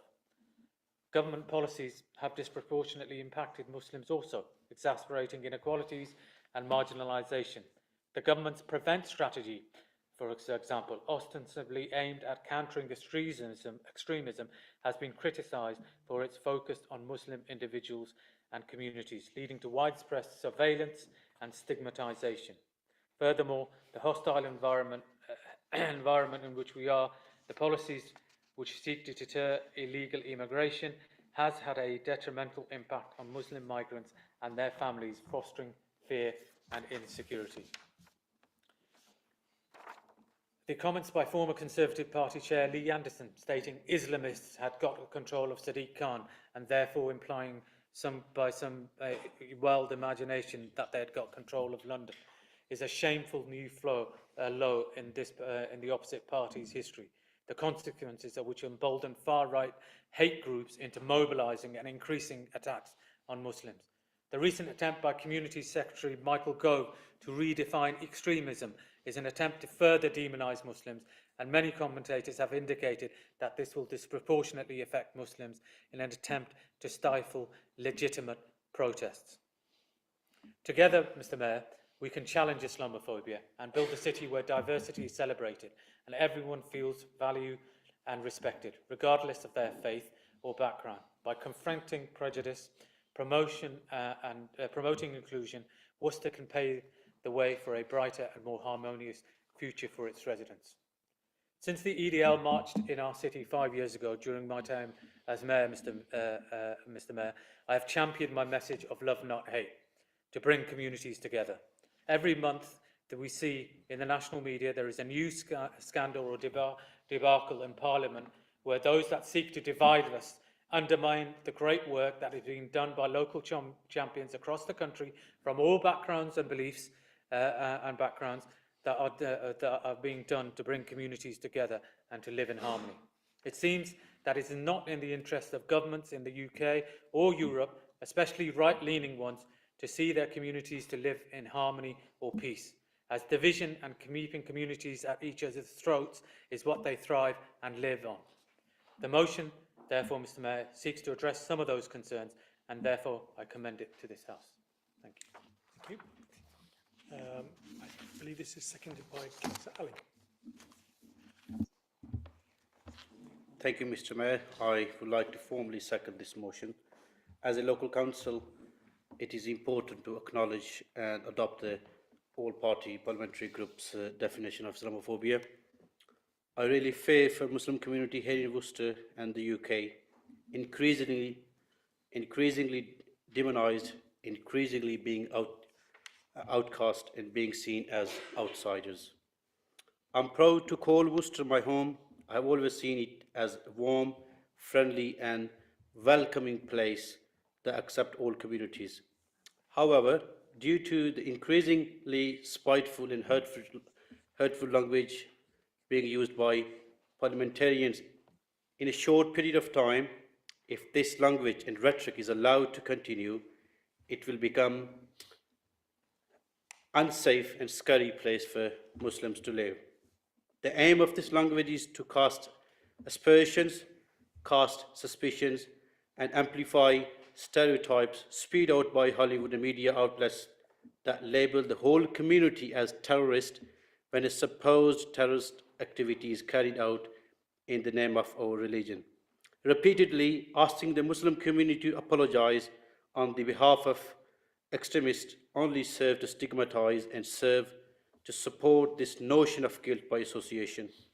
One such example, Mr. Mayor, former Prime Minister Boris Johnson has been criticized for comparing Muslim women who wear burqas to letterboxes and bank robbers, perpetuating harmful stereotypes and dehumanizing Muslim communities. This comment led to hundreds of women across the UK, including Worcester, being attacked and harassed or assaulted, Mr. Mayor. Mr. Mayor, just as anti-Semitism has no place in society, Islamophobia doesn't either. What sort of perverse government allows one to be tightly regulated and forced with an iron fist, whilst openly allowing the other Islamophobia to openly manifest itself? Therefore, Mr. Mayor, I ask this Council to adopt the APPG definition and the associated actions. Thank you. Thank you. Do we have any speakers on this? Okay, Councillor, a lot. Oh, gosh. Right.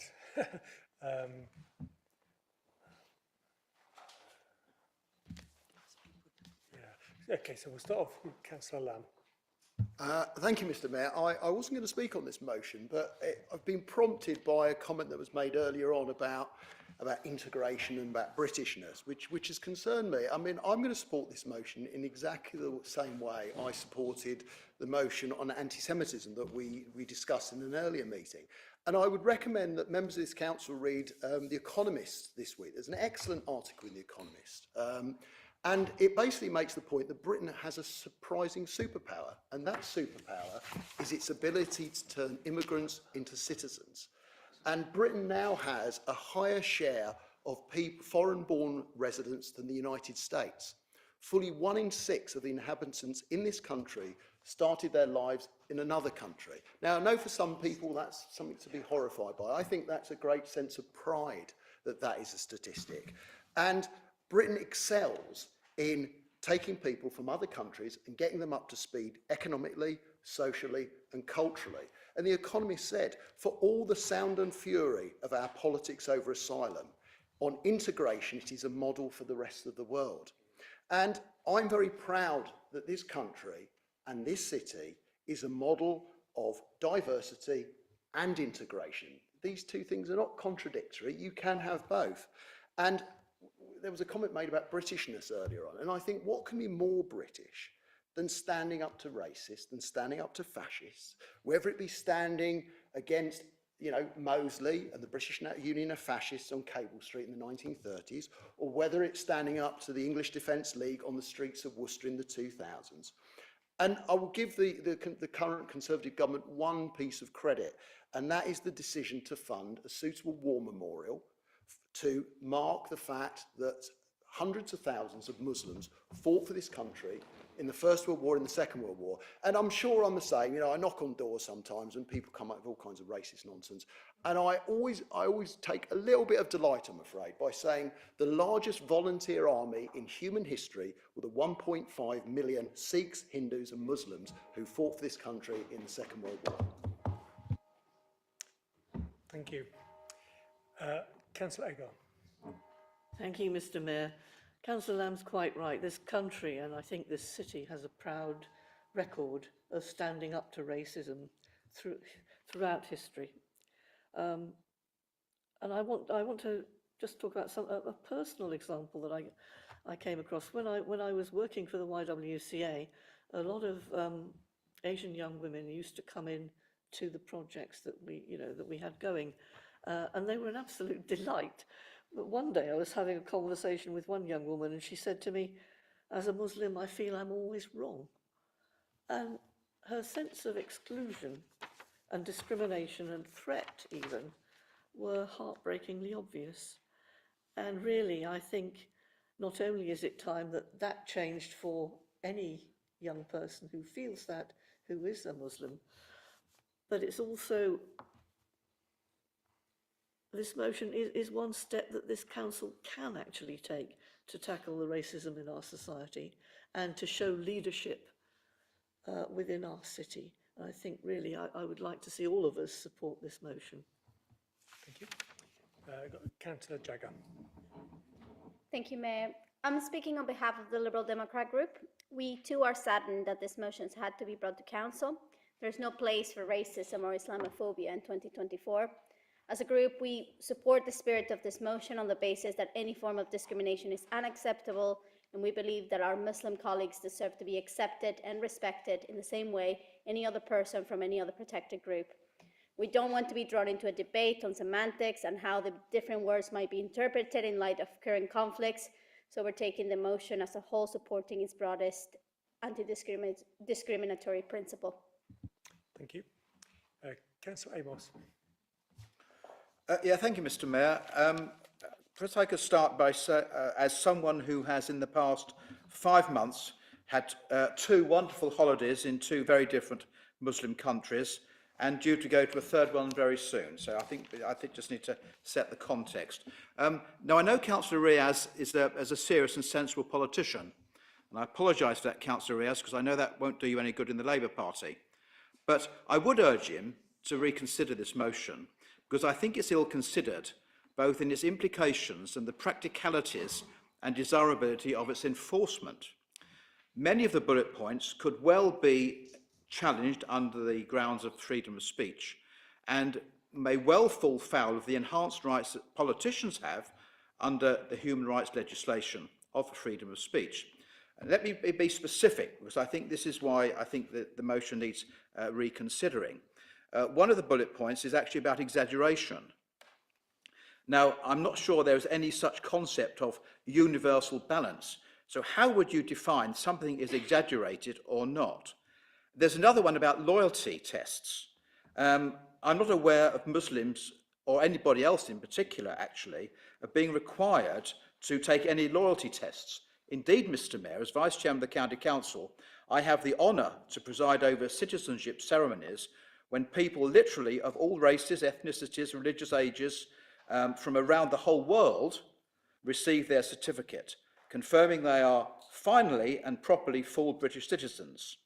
They all swear an oath, regardless, all exactly the same for everybody, and that's the only oath of loyalty I have ever heard of. So perhaps in this summing up, Councillor Riaz could perhaps clarify that point.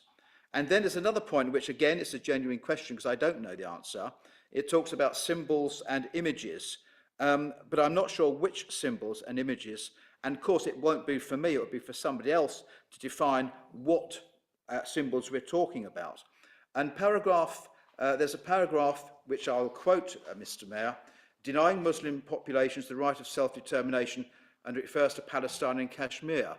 I strongly support an independent Palestine, I think as any normal, decent person would. I've been to the Indian part of Kashmir, and while it's Muslim majority, 1/3 of the population there are Hindus. So, for example, are we saying that a Hindu in London would be committing an offence if they said, I do not agree with the breakaway or the internal partition of India in terms of losing Kashmir? So these are the implications of what's being asked, Mr. Mayor, and I think they do need consideration. Secondly, I would prefer to see a resolution which refers to treating all citizens with respect, fairness and equality. I really do, because there are many communities in this country which have suffered vicious laws for being gay. They have suffered vicious laws, and I'd like those kinds of issues addressed as well in a more comprehensive resolution. And finally, Mr. Mayor, I'm very reluctant to accept any definition unless it has been specifically authorised and agreed by the government of this country, whatever government it happens to be. I don't think it's for us or anybody else to pick and choose whatever convenient definition happens to come along. This definition at the moment has not been officially endorsed, so I would be very reluctant to support it. However, if and when a central government does adopt this or a similar policy, then I would be happy to consider it and probably even support it. So I'll leave my comments there, Mr. Mayor. Thank you. Councillor Patrakis. Thank you very much, Mr. Mayor. I'll be very happy to support this motion. And just to say that one of the things that either Councillor Lamb or Councillor Rios mentioned in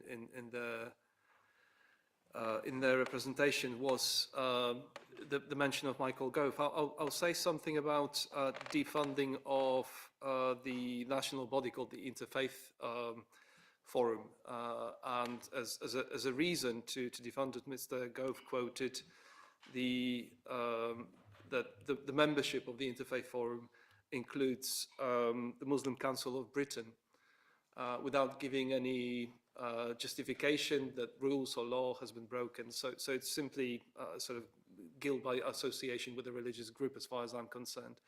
So I think the only thing I regret is that we've taken way too long, I think, in my view, on indulging sort of perhaps some of the egos here and conducting performative politics before getting to discuss this motion. So with that, and I hope the question time, by the way, in the future council will be cut to save everybody time and patience. With that, I'd like to very strongly encourage colleagues to vote for this motion. Thank you. Thank you. I've got Councillor Lawrence and then Councillor Hodgson. Councillor Lawrence.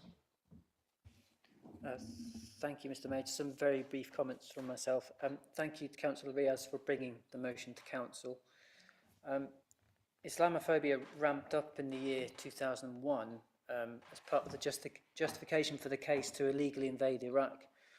Sections of the media and some politicians have echoed and provoked bigoted views against Muslim people since then.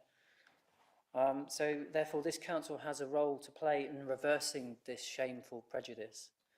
As the motion states, it would build on the council's commitment to a faith covenant, and by doing so make Worcester a more inclusive and welcoming place. And finally, just to say that a few weeks ago, I had the privilege of being given a tour of Worcester Mosque by the Imam, and I was quite frankly jealous of the community and love that Muslim people are able to share through their faith. We should do what we can to protect and celebrate people from all faiths. Thank you. Thank you. Councillor Hodgson. Thank you, Mayor. Every debate has two sides to an argument. And I know quite a lot of leading academics and people from other organisations, other faiths, have expressed quite concerns about this definition. And in fact, an open letter was written to the then Home Secretary, Sajid Javid. And I think it makes some very, very interesting points, which I think is worth reading out to this particular meeting. What they say is, while they unreservedly and emphatically condemn acts of violence against Muslims and recognise the urgent need to deal with anti-Muslim hatred, they are extremely concerned about uncritical and hasty adaptation of the APPG's definition of Islamophobia. This vague and expansive definition is being taken on without any adequate scrutiny or proper consideration of negative consequences for freedom of expression and academic and journalistic freedom. The definition also undermines social cohesion, fueling the very bigotry against Muslims that it is designed to protect. They are concerned that allegations of Islamophobia will indeed be used effectively should Islamic beliefs and even extremists from criticism, and thus forming this definition will result in it being employed effectively as something as a backdoor blasphemy law. The accusation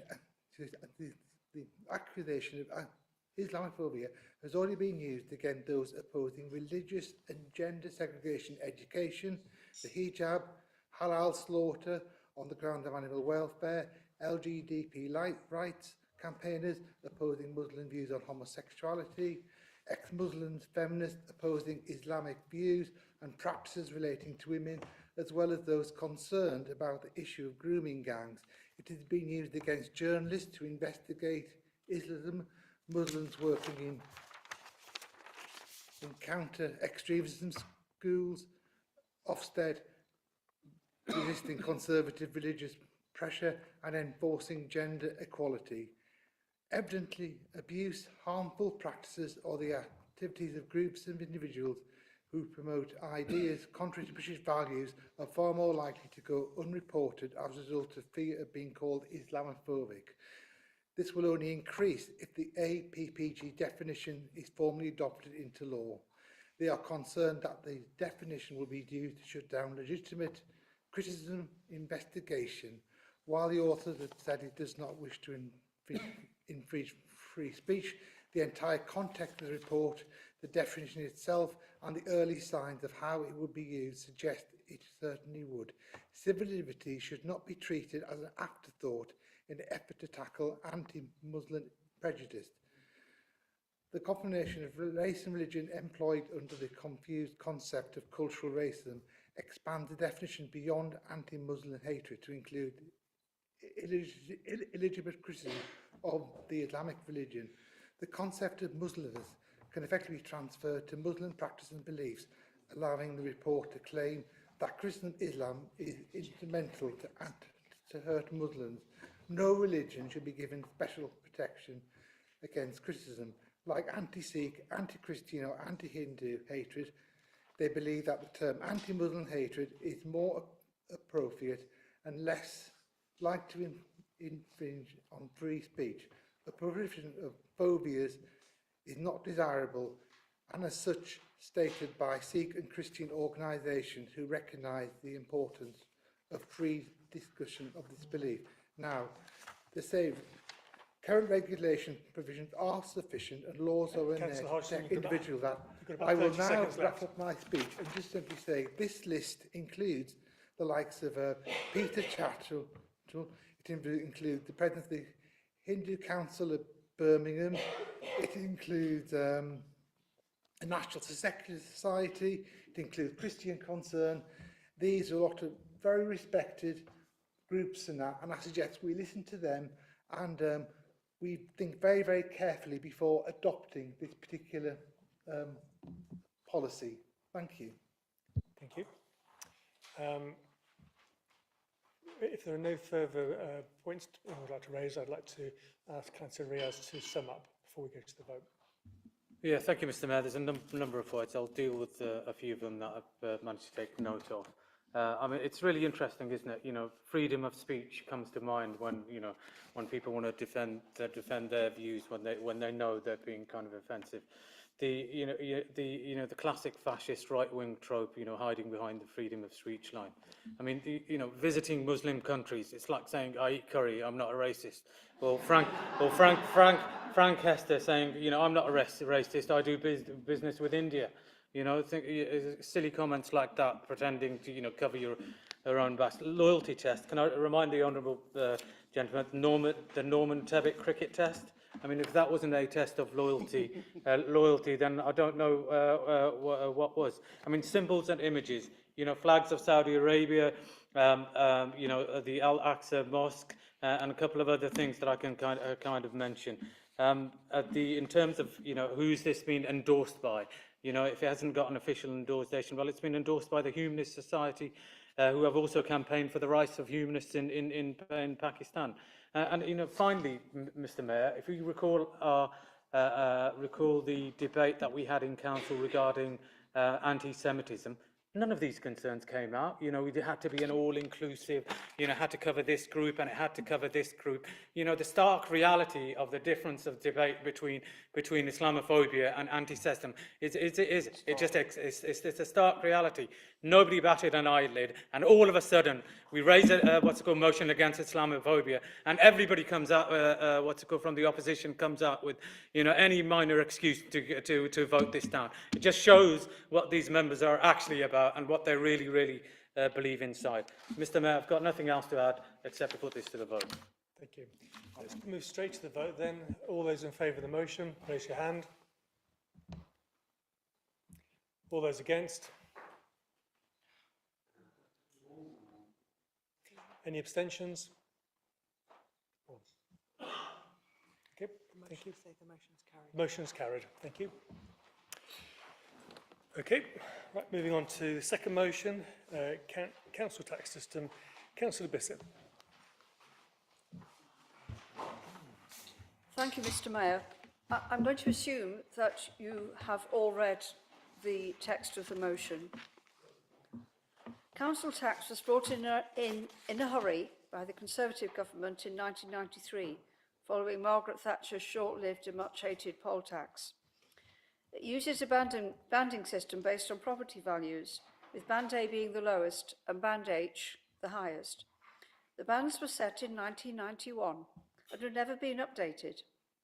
A great deal has happened to property values since.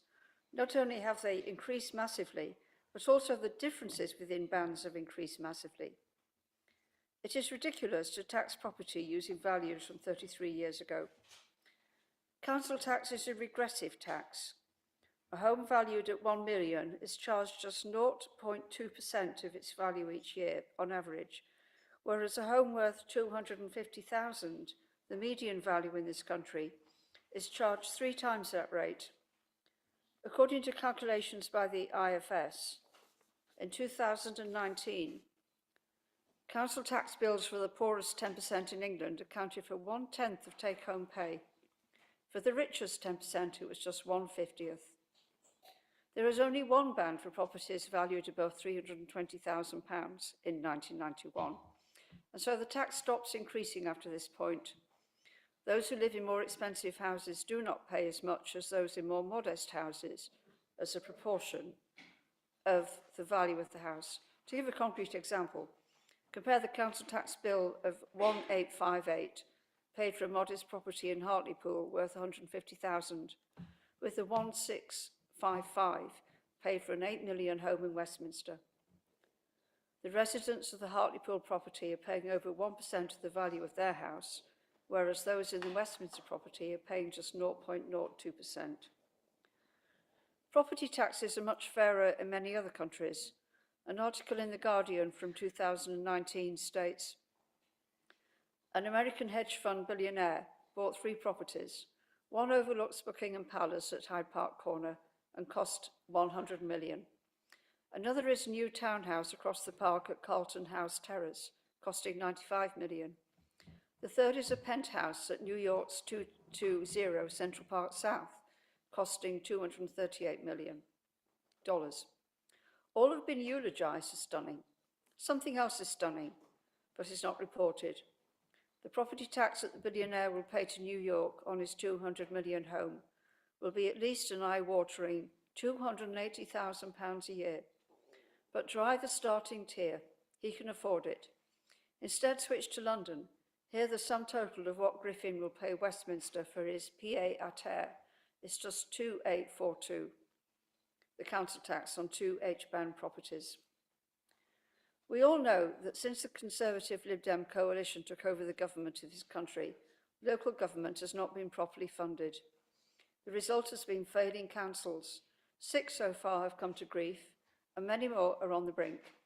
In Birmingham, just up the road, the government has responded to the crisis by allowing the council to increase council tax by 20% over the next 2 years.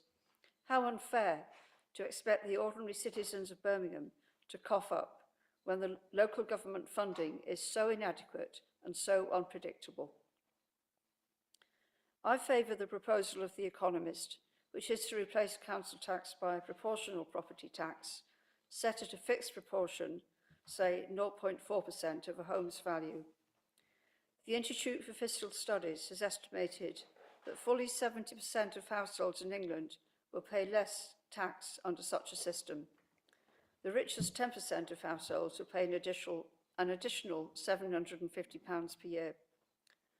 I am aware that this motion will be criticised on the grounds that it does not directly affect Worcester. That argument obviously does not hold water. Our residents pay council tax, so they are affected by this unfair regressive tax. Let's spread the tax load fairly. I ask you to support this motion. Thank you. Do we have a seconder? Yes. Councilor. Yeah. Thank you. I'm pleased to speak in support of this motion. Councillor Bissett has given an excellent speech. I'll only add a few more words. Just under 10 years ago, the journalist George Monbiot said, or asked, why should council tax banding ensure that the owners of cheap houses are charged at a far greater relative rate than the owners of expensive houses. And 115 years ago, Winston Churchill said the following: "Unearned increments in land are not the only form of unearned or undeserved profit, but they are the principal form of unearned increment, and they are derived from processes which are not merely not beneficial, but positively detrimental to the general public. A proportional property tax would be far more beneficial to the public than the current council tax system.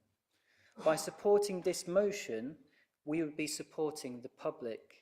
Council tax needs to be replaced, and this motion will play a part in replacing it. I urge you to support this motion. Thank you." Thank you. Okay, Councillor Lamb. Yeah, I'd like to make an amendment to the motion, and I just want to explain my logic, because what this isn't is an attempt to argue with the sort of analysis, if you like, of the current council tax system. If we amend this motion and that becomes a substantive motion, I'll explain my logic, why I want to support the sort of main part of it. So the bit that's this council and what's underneath it all, I fully support. What I just want to amend is the bit where it says this council therefore, because what I want to do is make this, I think, a little bit more effective, because point one, asking the managing director to write to Her Majesty's government, or His Majesty's government, I don't think there's much point to that, because the current government, which has got not much long to go, approaching them, A, they wouldn't listen because they're not interested, and secondly, there's no point, because it just reminds me of Gandhi's quote that it would be like accepting a post-dated cheque drawn from a failing bank. There'd be absolutely no point, you know. So I think we'd get rid of one. And also the second point with this dialogue and collaboration, the problem with local government finance is it's set by primary statute in Parliament. So there's not a lot that local authorities, even if they wanted to do to change it, could do without legislation being changed in Parliament. So my recommendation is to take out 1 and 2 and replace it with, this council therefore asks the managing director to write to all major political parties to seek their support prior to the general election to support local council taxation reform in their manifestos. So it's really sort of saying, yes, we agree with this analysis, we agree with this criticism, and then asking parties ahead of a general election to put this in their manifesto about how they're going to reform a system of local government financing which is clearly faulty. So that's my change, amendment. Councillor Bissett, is this a friendly amendment or not? Is this something you'd accept? Yeah. I'm very happy to accept. Sorry. Thank you, Mr. Mayor. I just want to just come back to the principle in the Constitution that an amendment should not negate the substantive motion. And I think that the proposal to remove the second limb entirely takes away the proposal to consult and hold conversations and bring something back to PNR to explore the council's ongoing role in effectively lobbying for that.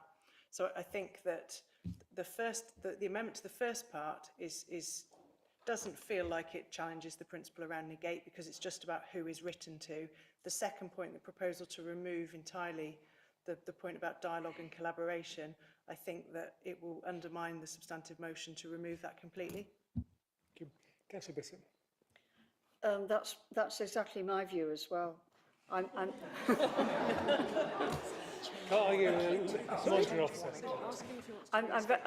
very happy to accept the amendment to clause 1, and I just wish I'd thought of it myself. So I thank you very much for that. But I'm not happy to remove, and I take Sian's advice. Councillor Lamb, would you accept that? I'm happy to go with the advice of the monitoring officer. That's absolutely fine. So the second limb would be remain, the first limb would be removed? And I second that. Amended. Amended. Yeah. Right, okay. So in that case, do we need to vote on that or not? I want to speak on the amendment. Councillor Lamb needs a seconder for his amendment. Mr. Mayor, I formally second and reserve my right. Councillor Udall. Okay, so if it's accepted by the originator, do we need to vote? The substantive as amended. Okay, so that's accepted then by the, okay. So now we'll have a debate on the amended motion. Any speakers? Councillor Lamb. Okay, thank you very much, thank you. Yeah, I wish to formally support this motion. I mean, as we know, tax is the price we pay for a decent society. It has to be raised to pay for the nice things we have as local government services. And there is one policy that would be both popular and make economic sense, and that is the reform of the UK's property taxation. It's now 3 decades since John Major's government replaced the poll tax with the council tax, and one of my earliest political memories was back in 1990 as a student in Bristol, marching through the streets against the poll tax a lifetime ago. And, you know, the change was always intended as a short-term fix. Nobody thought it would be around today in its original form, and yet the council tax is still with us. And as has already been noted, the valuations used to calculate bills date back to 1991, even though average prices have risen almost fivefold over that period, and by a lot more than that in certain property hotspots. And the results of 30 years of inertia has meant that the UK has a property tax system that is regressive, intergenerationally unfair, and accentuates the north-south divide. This motion and the organisation Fairer Share proposes replacing council tax with a proportionate property tax, or PPT, based on values uprated annually. The tax would be levied at a flat rate of 0.48%, apart from on second homes and empty homes, when it would be 0.96%. Now, at that level, the PPT would raise an extra £5 billion a year or so for the Treasury, which could then go to hard-pressed councils. Now, if the government just wanted to make it tax neutral, to avoid any accusations of trying to put taxes up, you could do so by lowering the rates to 0.4 and 0.8% respectively. Now, opinion polls suggest that a move to this proportional tax would be popular, not just because council tax have gone up, but because 77% of homeowners would gain from the switch to a different system. And importantly, it wouldn't be paid by tenants, it would only be paid by property owners. And I think that's really, really important, because it's younger people who tend to get trapped as tenants because they can't afford to get on the property ladder. And there would be an average of £556 a year tax cut for 19 million low and middle income householders, whilst in the 10% most deprived constituencies in England, 99% of people would gain. Clearly, if there are winners from a proportional tax, there would be losers. And these would tend to be concentrated in parts of London and the South East, where property prices have rocketed since the early 1990s. The tipping point at which people would start paying more would be on houses worth £500,000, which is roughly double the current average house price. So what's not to like about a proportional system? One argument is that it would be technically difficult to uprate properties annually. But if the Danes can do it, if the Dutch can do it, then I'm sure we can do it in this country. And anyone who wants to know the current value of their home these days only has to log on to Zoopla or Rightmove, and they can find out straight away. One of our British obsessions, isn't it? You know, another objection to a proportional tax is that people who are asset rich but cash poor couldn't be able to afford an increase in their bills. But people who live in expensive homes on relatively low incomes would have a choice. Either they could downsize to a smaller home on which the proportional tax would be lower, or they could stay put and defer payments until the property was sold. At the end of the day, the real objection to a shape-up of property taxation is political. There are advocates and supporters of proportional taxation across the political spectrum. John McDonnell, Vince Cable, Dave Willits, even Rachel Reeves, the Shadow Chancellor, has supported this kind of policy. But governments have ducked reform because they fear a backlash from those who would lose out, and as ever, supported by the right-wing media like the Daily Mail. You've got less than a minute now. That's fine. Who talk about mansion tax bombshells, but those are exaggerated. Voters support a proportional tax by a majority of 3 to 1, with even stronger backing in the Midlands, the North and Scotland. The arguments against changing Britain's system of property tax are weak, especially when set against the obvious benefits. I call upon Council to support this motion. Amended motion. Yes. Councillor Hodgson and Councillor Amos. Yes, I think you reform the local government tax system at your own political peril. I can remember my first job 30 odd years ago. I was working in Edinburgh, and it was the height of the poll tax, and the poll tax was introduced in Scotland before it was in England. And I can certainly remember the posters on the tenements in Edinburgh, no poll tax here and that.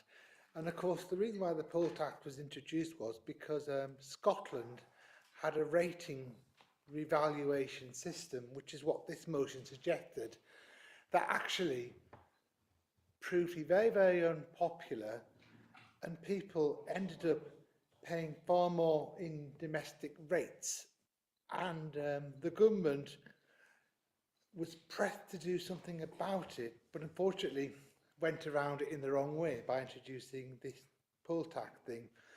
We've had the current council tax system since, you said, 1993. It isn't perfect, but it is workable, and it has actually served us quite well over the past 30 years. And it has been adjusted in terms that some extra letters on the banding system has actually been introduced, and there's no reason at all why more letters could be added for really the very, very top sort of mansions and that belong to the 1% of the population in that. And I know the figure of £500,000 has sort of been mentioned where people start to lose it, but my experience of these things is people start losing much further down, and Warndon Villages, where I live and represent, has probably got quite a few properties that are in that £500,000 bracket and that. So, you know, we do need to be very, very careful, and I would say, you know, don't vote for what you might wish for. And I think also to make this work, you would have to have a heck of a lot of redistribution between councils as well, because councils in the north of England and certain part of the country would not be able to generate the income they've got for their local services, because the property base would no longer be able to match it. So it is something that has to be given a lot of concern, and I don't think really at the district council it's probably above our pay scale, but it is something to think about. But this is not the way to do it. Thank you. Councillor Amos. Yes, thank you, Mr. Mayor. Councillor Bissett, as I said earlier, is honest, and she says what she thinks, and I'm sure she won't let me down on this occasion either. In her motion, she talks about the tax burden for some will increase.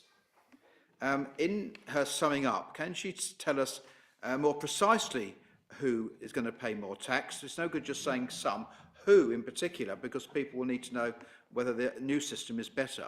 For example, people on average incomes, will they pay more or less? Will the people in the south pay more or less? And can she confirm any new tax that she knows of where most people end up paying less than before? Because I certainly don't. I think, Mr. Mayor, in essence, this is just one big con and it's going nowhere. Thank you. Councillor Stanley. Mr. Mayor, thank you. Excuse me. I think there are a couple of things that have emerged from this. One is that it's an interesting conversation piece. Yeah, the debate has been interesting, but these conversations will be taken care of in places up and down the land, not in district councils. This is not part of our remit. The clear question is this. I mean, Councillor Ann makes the point about Rachel Reeves being in support of this particular proposal. I think that I have a little modest bet that neither Rachel Reeves nor Keir Starmer actually would welcome this to be leaked to the press as they prepare their manifesto going towards the general election, because I don't think it will be in that manifesto. Councillor Hodgson makes a a very valid point about the fact that, you know, the £500,000 figure that is being spoken about embraces huge numbers of people who are in no sense of the word wealthy. The concept of a proportional system as an after dinner discussion, maybe, you know, we could talk it through at length, but the truth of the matter is when it comes to the hard politics of this as we move towards a general election, it's not going to be, you know, these proposals will not figure in either the Labour manifesto or indeed anyone else's. Thank you. Okay. Are there any other speakers? Okay. Councillor Alcott. Thank you. Sorry. Just reminiscing, really, just a comment. Obviously, just looking back, we all remember Michael Portillo in 1990 when this came about, and then we all remember how much many people cheered in 1997 when he went. And I think it's only now that I can watch his train programmes and kind of think, OK, we've moved on. Thank you. Okay. I think now we have to sum up. Councillor Bissett. Thank you, Mr Mayor, and thank you for all the contributions to the debate. I would say that council tax clearly has not served us well, because it's just fundamentally unfair that the poor should pay more out of their income than rich people. I have to say I'm not aware of any new bans that have been introduced. I absolutely agree with Councillor Hodgson that redistribution between poor and rich areas would also be very welcome and would help to make this country, which is so unequal, more equal. I do think actually that plenty of wealthy people want to pay more tax, and there has been evidence of that, plenty of evidence. And I think there was a point also about who will be affected. This was from Councillor Amos. Clearly, people who live in more valuable properties will be affected. And I'd also like to mention that no less a body than the Institute of Fiscal Studies is in favour of revaluation and reform. And if the Conservative councillors are interested, I can send them a link so that they can read what the IFS has to say at their leisure. Thank you. And I hope that, again, I reiterate, I commend my motion to the council. Thank you. We'll move straight to the vote then. So all those in favour of the motion, please raise your hand. All those against?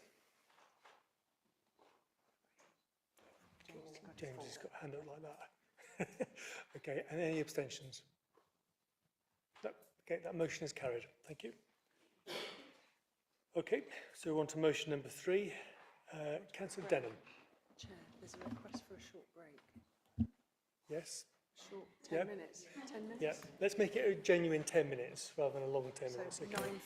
9:50. 9:50, yeah. It's 11 minutes.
Sit down.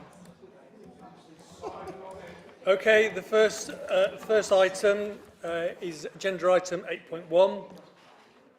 It's the referral report from Standards Committee. No, we haven't had the motion yet. Third motion. Oh, sorry, I'll get ahead of myself. Sorry, Lynn. Sorry, Lynn. I do apologise. Motion 3, registered social landlords. Councillor Denham. Thank you, Chair. Registered social landlords, or RSLs, have a major presence in Worcester, providing homes for many of our residents. We believe that by working in partnership with these landlords, they could make a greater positive contribution to many aspects of city life to mutual benefit. These housing associations could be so much more than the sum of their parts. Different committees deal with different bits of their services, and we never get the chance to talk about some opportunities. Chasing individual tenant problems about a leaking tap, a broken fence, or damp rooms is not the same as an understanding of what housing standards the landlords think are acceptable or what their future investment plans are. The housing needs of Worcester residents depend, in part, on the properties owned by RSLs. What is their assessment of Worcester's needs? How can we work together to make best use of existing properties and the potential for maximising their use and reducing our housing waiting list? Instead of turf wars about who cuts which bit of grass in the city or who has to pick up which bit of fly tipping, can we have a grown-up conversation about working together to tackle these issues, help our residents with reuse and recycling, which would help everyone? RSLs are significant employers of housing officers and tradespeople. What contribution could they make to skills and training for local people and economic development in Worcester? Can we break down the barriers to opportunity together? We know many social housing tenants are struggling with the cost of living crisis. The council is doing what we can to support people. What could their landlords do? Is there any joined up thinking regarding benefits advice, referral to local community support, or how to reduce energy bills? Apparently, a third of Platform's housing stock is in Worcester, but I heard recently that their board members are actually not aware of that. The homes they provide have a profound effect on the health and well-being of our residents. Social landlords are what could be referred to as an anchor institution in the city. We feel it is time for leadership to talk with key city partners and stakeholders. How can social landlords make a greater positive contribution to life in Worcester? We call on the Managing Director to set up a meeting in June this year between lead members in the new administration and senior representatives of all the registered social landlords with properties in Worcester to discuss a strategic approach to partnership working. Thank you. Thank you. Have a seconder? Councillor Sarah. Thank you, Mayor. I do second this motion. I welcome it from Councillor Denham, and I'm very happy to second it. The role of social landlords within Worcester is crucial to many. Not only do they provide affordable accommodation, they also undertake an element of welfare provision to those in need. The social landlords refer to their residents not as tenants, but as customers, implying that there is some sort of choice available to them in this relationship. But this is a fallacy. In reality, this choice comes down to location and availability, rather than preferring one provider to another. And effectively, this creates a monopoly with all the associated risks, unfairness and poor service delivery that can sometimes arise. Therefore, I believe it is incumbent upon a responsible council to improve upon the arm's length relationships with RSLs that we currently have. This motion calls for a partnership to be created, and if achieved, that could give us, it could give us the opportunities we currently lack to deliver meaningful scrutiny and ultimately improvements on behalf of our residents. This will involve areas like property maintenance, welfare schemes, and levels of service charge, including the management of energy usage. A recent initiative of the Environment Committee is to be welcomed, asking how we can work in partnership to reduce the carbon footprint of RSLs and the heating bills of our residents suffering a cost of living crisis. But having the means and mutually agreed processes to check progress against such requests is essential. This proposal to create a strategic partnership between City Council and each of the RSLs is an excellent way to reset the dial. I hope this Council will accept this motion and that a new kind of relationship between the City Council and each of the RSLs can begin work to everybody's benefit. Thank you. I ask Councillor Stanley. Mr. Mayor, thank you. Happy to support this particular motion. I think it's a really sensible piece of idea, and I'm sure sensible proposals will flow from it in due course. The key thing is that, certainly in my time on this council, we've spoken at some length about resetting the relationship between the council and RSLs and all the various people who are involved in this this process. It's about time we actually did something.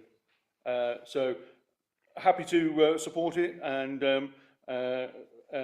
you know, I think that particular meeting that the motion suggests would be a first start, a building block on a much more productive and sensible way forward in terms of the council's relationship with the social landlords.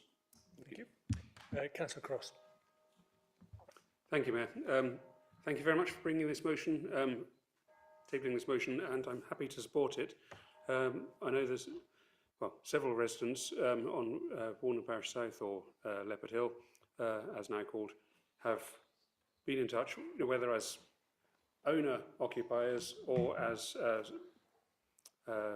social tenants, with issues relating to areas of mutual concern, that anything that helps improve the working relationship between City and the RSLs would be fantastic and beneficial, and thank you very much for bringing this. Happy to support. Thank you. Councillor Patrakis. Thank you very much, Chair. I wasn't going to say anything about this, but I actually do take it personally a little bit, what was said today. So first of all, let's get the facts straight. My employer has been named by name. There are 5,500 properties that my employer has in Worcester, out of roughly about 45,000 properties. Overall, we have nearly 50,000 properties in the Midlands, so it's nowhere near a third.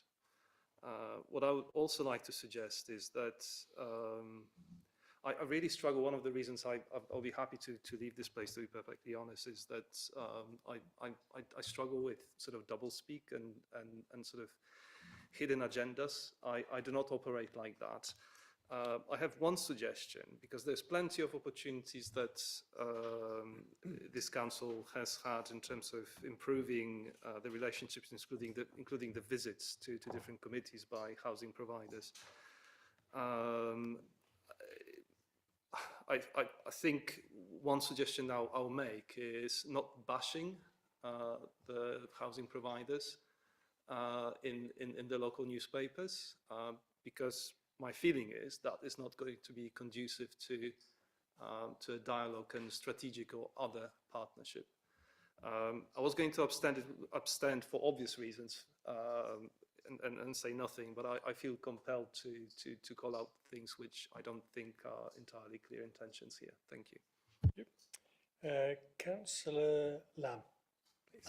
Thank you, Mr. Mayor. Yeah, I wish to support this motion, and what I want to particularly stress is the importance of listening to both councillors and tenants.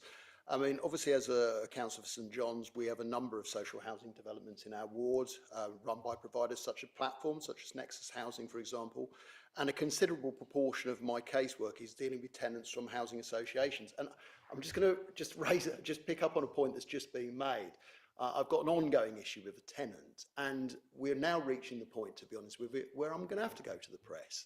Because if I'm brutally honest, I'm not happy and I'm not satisfied with how that particular issue is being dealt with. So I hear what's being said, and we try wherever possible to go through proper channels. But when we're banging our head against the wall, sometimes we have no option. That is bringing it into the court of public opinion is sometimes the only way in which we can get some of these issues taken seriously. So I think we reserve the right as democratic politicians to sometimes do that. But, to be fair, on balance, I feel that the service we receive from RSLs has been broadly positive, and I think there should be credit given where credit is due.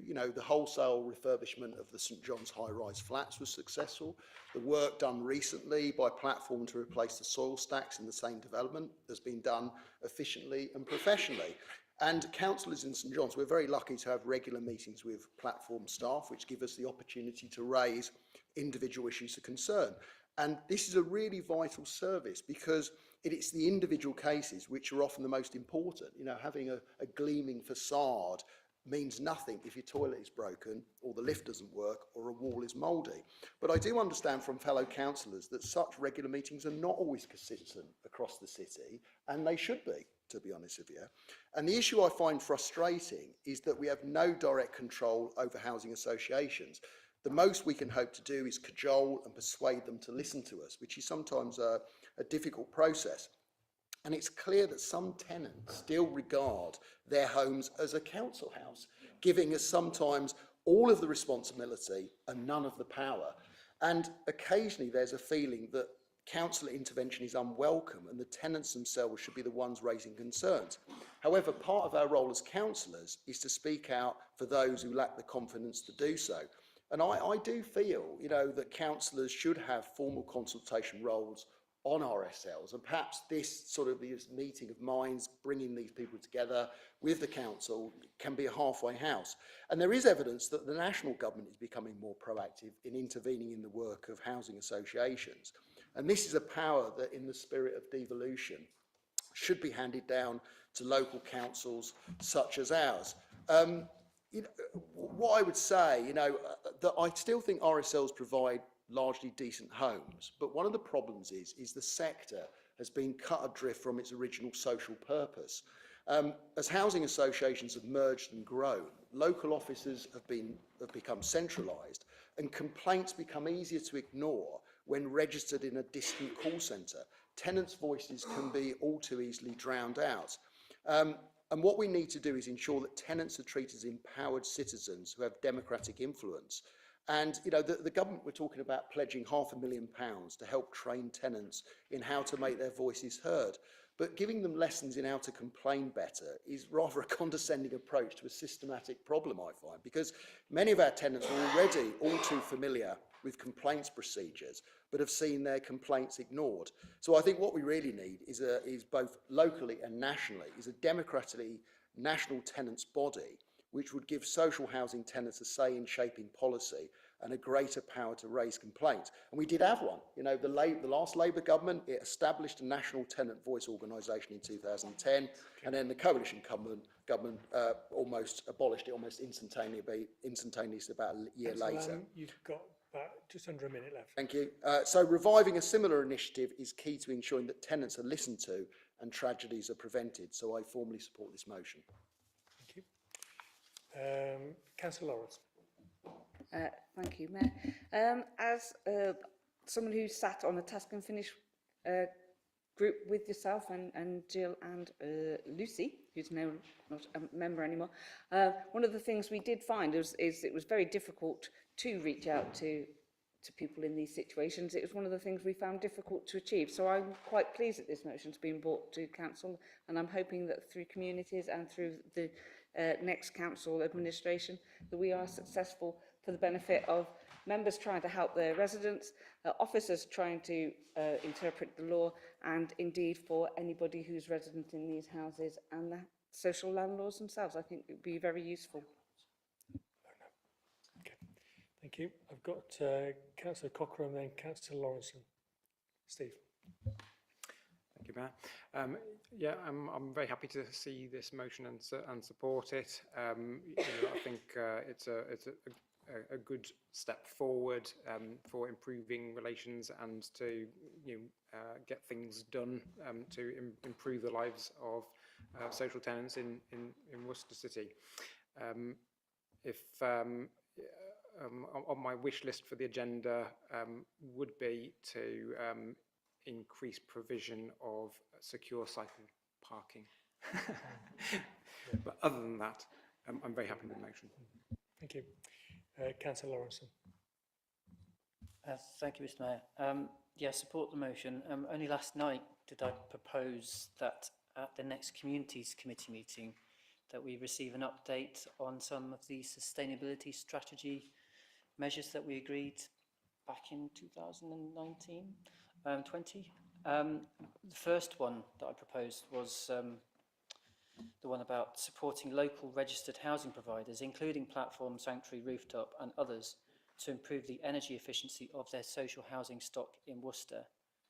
For example, by identifying projects and supporting funding bids. So the point I'm trying to make is that we're debating this motion, but only last night did I propose that at communities we discuss this type of thing. So fully in favour of it. And I do think in the longer term, you know, this is about a one-off meeting with housing providers in Worcester, all in favour of it. But I think it will inform the longer term vision of the Communities Committee. So it ties in really nicely with our agenda setting for communities. That's what I'm trying to say. Councillor Cookson. Just linking to that, I wanted to say that we're already having conversations in Environment Committee about that relationship with RSLs, about all those sort of things, about energy efficiency, about what they can do to support our environmental agenda. I've had conversations with officers, with Ruth, about what responsibilities we have, what power we have to influence. And the sad realisation is that actually there's no requirements on RSLs to be more energy efficient to actually move to net zero. So all we can actually do is try and influence this. And so therefore I think this is a really valuable way of trying to influence that.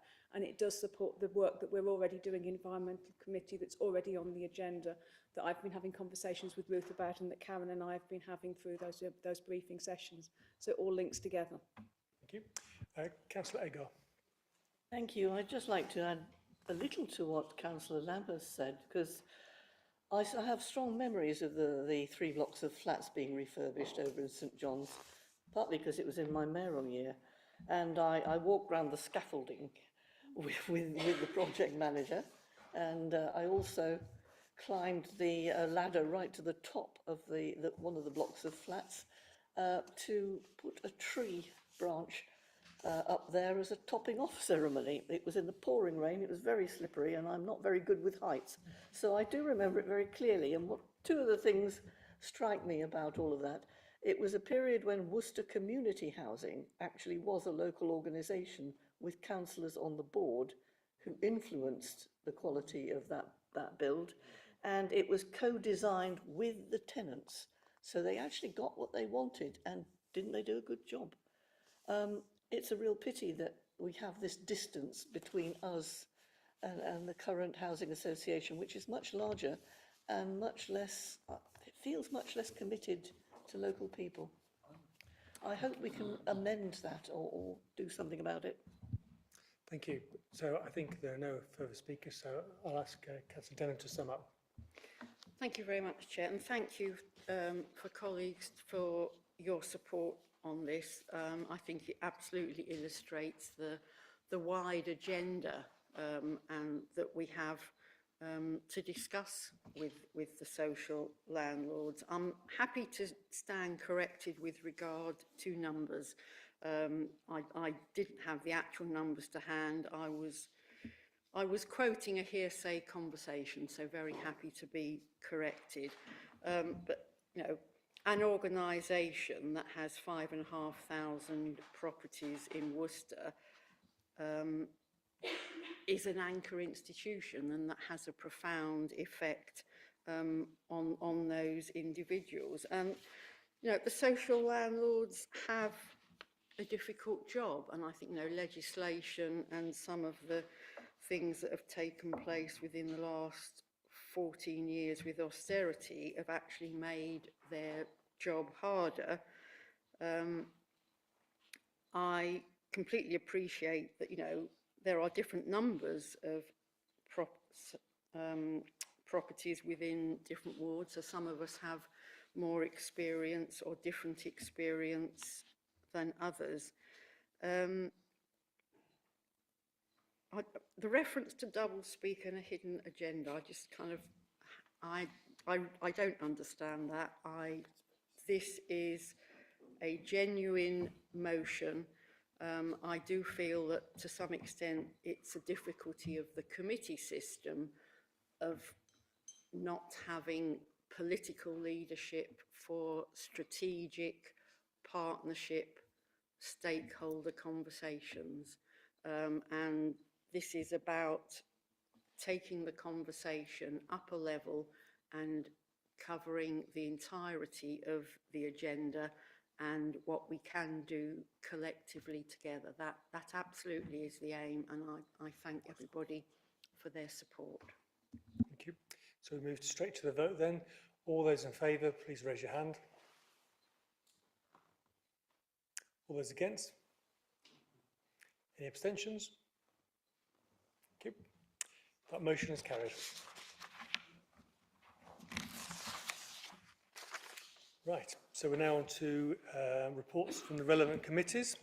And the first one that we have is referral report from the Standards Committee from the 5th of March, Protocol for Member Officer Relations. And that's been proposed by Councillor Lawrence. Just to remind members, though, that all these items will have been discussed at length already and obviously have already been approved. So, Councillor Lawrence. Thank you, Mayor. I'm very pleased to bring this after the interesting year we've had. The member and officer relationships are based on how a council works, and bars to smooth working must be avoided for everyone's sake. Therefore, I welcome the updates in this protocol, which brings it in line with LGA advice and adds much needed explanation. I think it is of particular note that the words around the distinction between the executive role of the officers and the strategic role of members, and these distinctions must be maintained. It is also worth reinforcing the principles of need to know in order to avoid inappropriate requests for information. Overall, these guidelines can only help improve the running of this council, and I recommend them to all members for approval. Thank you. And seconding by Councillor Desara. Thank you, Mayor. I too welcome these amendments to the protocol. I believe there is an implicit plea within them asking members to carefully consider their use of officer time and not think of it as inexhaustible or entirely at their own disposal. Judicious use of officer time and effort will increase the productivity of the council, which will be good for everyone. Therefore, I too recommend these amended guidelines are accepted. Thank you. Do we have any speakers? No, in that case, we'll move straight to the vote then. All those in favour? Anyone against? Any abstentions? No, that's carried. Next item, referral report from Standards Committee, Member Champion for Personal Safety and Civility. Councillor Lawrence. Thank you, Mayor. As someone who shared the awful experience earlier in the year, Civic life can be interesting and challenging, but all of us involved in it are entitled to feel safe from physical and verbal threats whilst conducting our duties. Such abuse will not be tolerated from any source, and in order to help ensure that this is the case, the Council proposes creating the role of civility and safety member champion. This person will be selected at the next full Council meeting after the elections in May, as proposed by the political group leaders. The member champion will be responsible for liaising with officers to ensure that the members are safe from abuse from the public, as well as other members, and this will include reviewing physical safety issues, as well as maintaining standards of debate in council, as outlined in the members' code of conduct. The champion will also have to submit an annual report of their work to this role to the Standards Committee. I think this new member champion will enhance the Council's ability to protect its members, and recommend the motion for acceptance tonight. Thank you. And seconding, Councillor de Sarah. Thank you, Mayor. I'd like to thank Monitoring Officer Sian Stroud and Ray Needham, our Independent Advisor, for all their help and guidance through some tricky situations. Their calm wisdom has been indispensable, and I recommend this motion to Council for acceptance. Thank you. Are there any speakers on this motion? No? In that case, we'll move straight to the vote. All those in favour? All those against? Any abstentions? That motion is carried. Moving on, 8.3, referral report from Policy and Resources Committee, Capital and Investment Strategies. Councillor Stanley. Thank you, Mr. Mayor. Happy to move of the 26th of March 2024. We are obviously discovering new forms of funding more or less as we speak, but certainly as we stand, I'm happy to move. Okay. Seconding, Councillor Bissett. Thank you, Mr. Mayor. I'm very happy to second this motion. Thank you. Are there any speakers on this motion? Councillor Hodgson. Yes, you know, capital funding and the projects we do in this city council make such an important aspect to our city.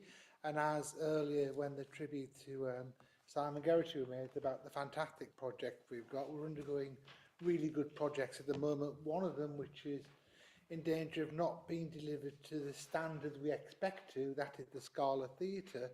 We now have this extra £5 million windfall for community art project, and our Member of Parliament has been informed by the Minister that this money, if need be, could be used towards the Scala Theatre and deliver a far better thing. Can this please be considered? I will say no more than that. I just ask for it to be considered. Obviously, we've got this capital project thing in that, and I think, you know, when we do get windfall things like this, we should consider it as part of it. Okay, are you asking for an amendment? No, okay. Rhetorical sort of question, I guess. Yeah, okay, thank you. Okay, any other speakers? No, in that case, we'll move straight to the vote. All those in favour? Anyone against? Any abstentions? No, that motion is carried. Okay, the last one of these, referral report from Audit and Governance, hire of the Guildhall. Proposer is Councillor Amos. Thank you, Mr. Mayor. We did in fact have a very full discussion at committee on this item, so I'll move the recommendation formally and reserve my right to speak if needed. Okay, seconded by Councillor Patrakis. Yes, I'll be happy to second it. Can I say something now, or can I? Yep. Right. Okay. So, just very, very briefly, I'd like to take this opportunity to issue an apology, a public apology to Mr. Blake, because in the heat of the debate, I did suggest that the audit committee might be subject to influence from the managing director. I had no evidence, and I'm very happy to apologise and set the record straight on that. Hopefully, he will accept the apology. Other than that, I'm happy to second the motion. Thank you. Yes. Thank you, Tom. Apology accepted. Thank you very much. Are there any other speakers on this motion? Councillor Cross. Councillor Agar. Thank you. Thank you, Mayor. I appreciate we're not here to revisit the lengthy debate as said before. I do feel concerned about the use of the Guildhall rooms at particularly lucrative times for political party fundraising.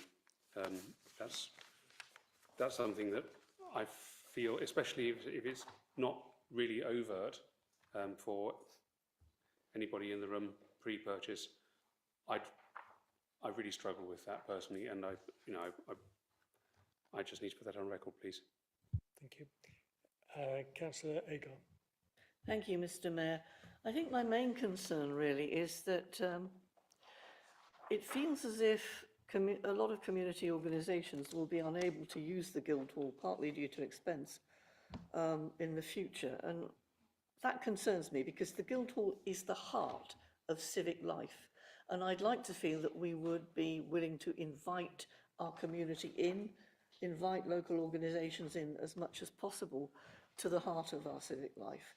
It's important, I think, that they feel valued, that the building that they actually pay for, in many respects, you know, through their taxes, is a place that they feel at home in. I'd say no more than that, but it does bother me that some organisations will no longer be able to do that. It shouldn't just be a money-making machine. Thank you. Do you want to invite any member of the committee to respond? Because to just clarify, this isn't a new policy. Okay. Yes, Councillor Cookson. Having been one of the people that took part in the debate, I think I can answer both of those things, both Andrew's concern and Pat's. I think we had a big discussion about political parties using it, and I think we were very clear that going forward it is absolutely crucial that any political party who is using the Guildhall, it's very, very clear if that is, so that actually there is no confusion, that the people don't come in and even if it's just buying a cup of tea, be buying a cup of tea from something that they would feel very uncomfortable about. And I think that was very clear and quite a robust discussion that we had there, and I think that was a resolution that the committee made. In terms of Pat's concern, there is an opportunity to, within that, there's a list of agencies and local organisations that wouldn't be charged an exempt list.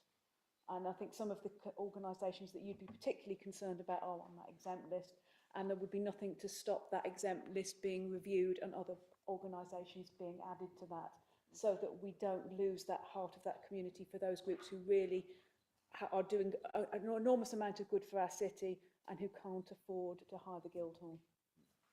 Thank you. Are there any other speakers on this? Councillor Patrakis. Just to add to what Councillor Cookson was saying, that there was a robust discussion about the previous use of the hall by political parties, but I don't think we would get anywhere with trying to put it to the debate again. I think that would be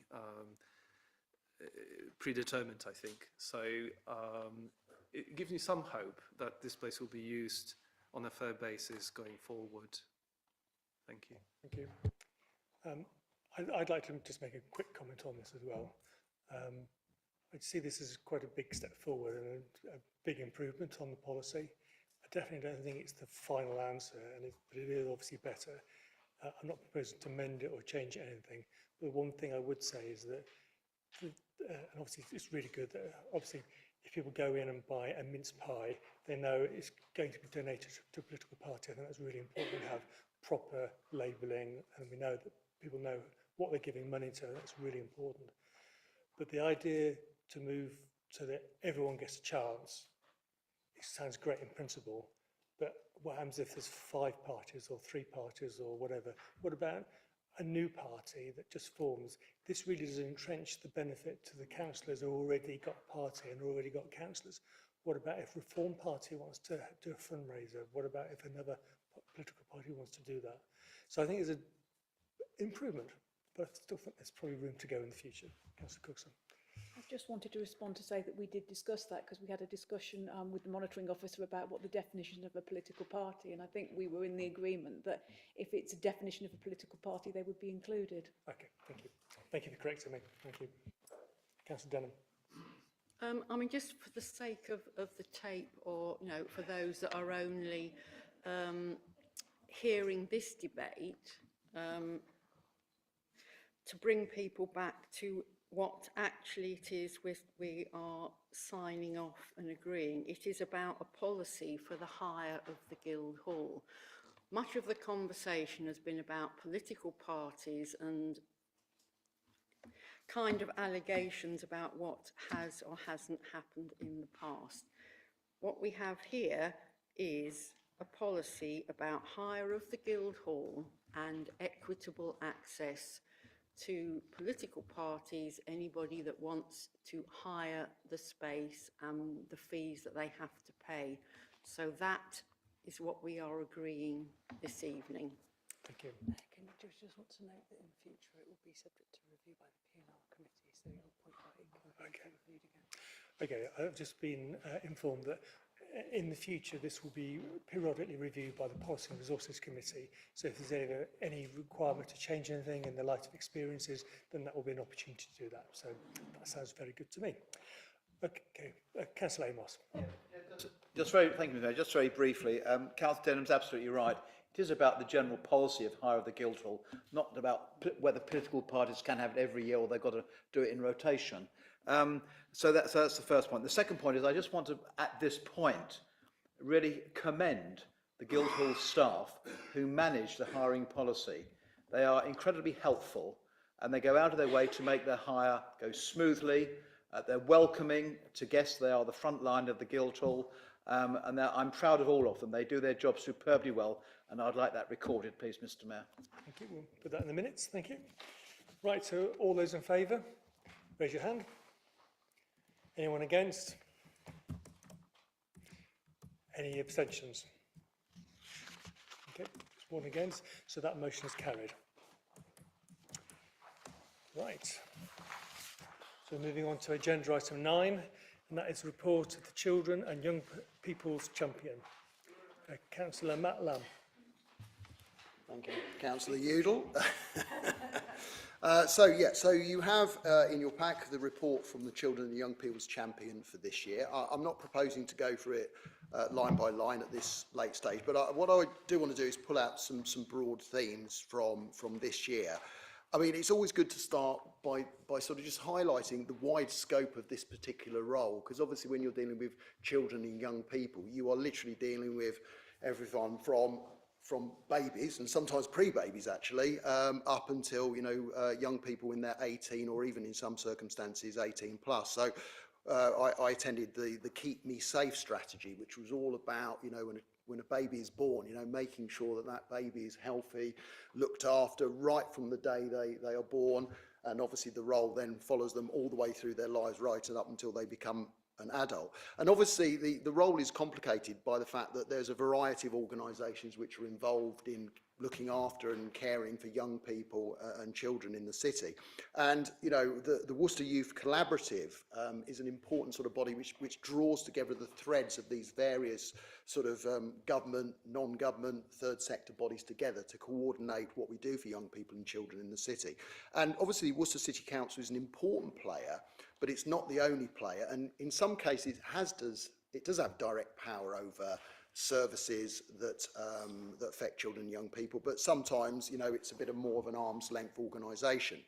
Now, obviously, one of the things that's come out, I mean, it's hard to believe that COVID is 4 years ago, and yet, you know, the impact of COVID on children and young people still continues to be felt. You know, you only have to look at the statistics, both nationally and locally, about school absences. You know, there are still very high level of school absences in local secondary schools and local primary schools. And that's one of the things that contributes to, you know, inequality and different life chances, which are very, very stark, both in the city, in the county and in the country. And obviously mental health and anxiety are huge issues. You know, they were on the rise before COVID, and COVID has obviously made that worse. And obviously when it comes to organisations that work with children and young people, you know, resources are stretched in dealing with deep-seated and entrenched issues exactly when those resources are needed most. And what we found talking to officers is it's one-to-one support with young people, which really does make a difference. But by its nature, that is really expensive. Okay, and finding the right staff is really, really difficult. So really, you know, the role is very much an advocacy, a lobbying role, and also, you know, listening, finding out about good practice, and then sort of feeding it back to council officers. So there's a number of things that are in the report. You know, obviously county lines are an issue which the City Council works on with the police, because we do have young people in the city who do get involved in county lines, for example. Social media is an issue, and that's one of the things that add into the mental health issues, not just with girls, which historically it's been the case, but also with boys as well. And there's a big national debate going on about access to social media and access to schools, in schools, and for those under 16-year-old. And I went to some very interesting training about ending male violence against women and girls, and that's something else that Worcester City Council is working with local schools about, because, you know, there are some unhealthy attitudes by young men towards women, you know, and, you know, the sort of rise of Andrew Tate, for example, and again, social media is sort of feeding into those slightly unhealthy attitudes that the City Council is working with young people to try to sort of nip in the bud. Knife crime is also something that the local council is very concerned about with young people. You know, there's the Steer Clear programme that we're working with to sort of talk to young people about the dangers of knife crime and how it can be avoided. And it's, you know, there's obviously about antisocial behaviour. You know, sometimes, you know, young people are seen as a problem, you know, and in reality, we need to listen to them, we need to listen to their concerns. And, you know, organisations, for example, like Freedom Leisure, paid for by the Police and Crime Commissioner, have spent money on diversionary activities, which help, you know, sort of young people find some purpose, get involved in some activities in their spare time. The Worcester City District Collaborative has been really, really good in trying to give young people a best start in life. Again, looking at mental health, looking at well-being, looking at resilience, which is a really, really important skill that young people have to develop. So things like the Household Support Fund, you know, providing meal vouchers for young people, DWAS, obviously, food bank contributions, all trying to help young people who might be struggling with the cost of living crisis. I want to give particular praise to the council's youth intervention team. You know, they are a really great bunch of people, and it's very much one-to-one stuff, one-to-one walk and talk, mentoring, group sessions in educational settings, drop-in sessions, proactive and reactive patrols to engage with young people. There's an awful lot goes on, you know, which is very kind of grassroots, sort of working with young people. But recruitment is a real issue. I think, talking to Warwick, I met with Warwick on Monday, and I think we were interviewing for youth workers. I think it must have been today, actually. And, you know, recruiting really well motivated, properly trained and sort of appropriate youth workers is a real challenge, actually. So the council continues to do amazing work with other organisations for children and young people. So I commend the report to council. Brilliant. Thank you very much for that report. Very worthwhile indeed. Are there any questions for Matt? Yes, over to you. Thank you. It's not a question. I just wanted to thank Councillor Lamb for his work as a children and young people's champion. I'm delighted to note that all the many positive aspects of Councillor Lamb's report.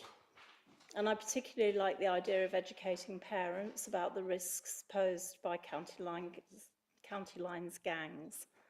I do have some experience of the impact of these gangs from my work as a special educational needs teacher. These unscrupulous people take advantage of our most vulnerable young people, and the impact can be far-reaching. Not only is there a danger of drug use and addiction, but violence, including sexual violence and child sexual exploitation and modern slavery, also arise out of these criminal networks. I make no secret of my interest in mental health services for children and young people who have been so badly let down by this government. The statistics are shocking. Of children waiting for mental health support at the start of 2024, 58% missed more than 2 weeks of school, 42% missed more than a month, and 20% more than 6 months. A fifth of young people wait more than 6 months for help, and 41% of those say that their mental health got worse. The lack of mental health provision for children and young people has been catastrophic. They've been failed time and again. Their failure to attend school has a long-term impact on their educational outcomes and life chances, meaning their mental health just gets worse. And that leaves them vulnerable and at risk of exploitation from the likes of county lines gangs. I'm also pleased to note the topic of violence against women and girls has been covered. It's imperative that we don't lose sight of the commitment we made back in November when I presented my motion on this topic. We must work together to change the story. So thank you, Councillor Lamb, for your work in this area. Let's continue to make Worcester a safe place for our children to grow up. Thank you. Councillor Bissett. Thank you, Councillor Lamb. This is an absolutely excellent report and you've been really busy. Wonderful.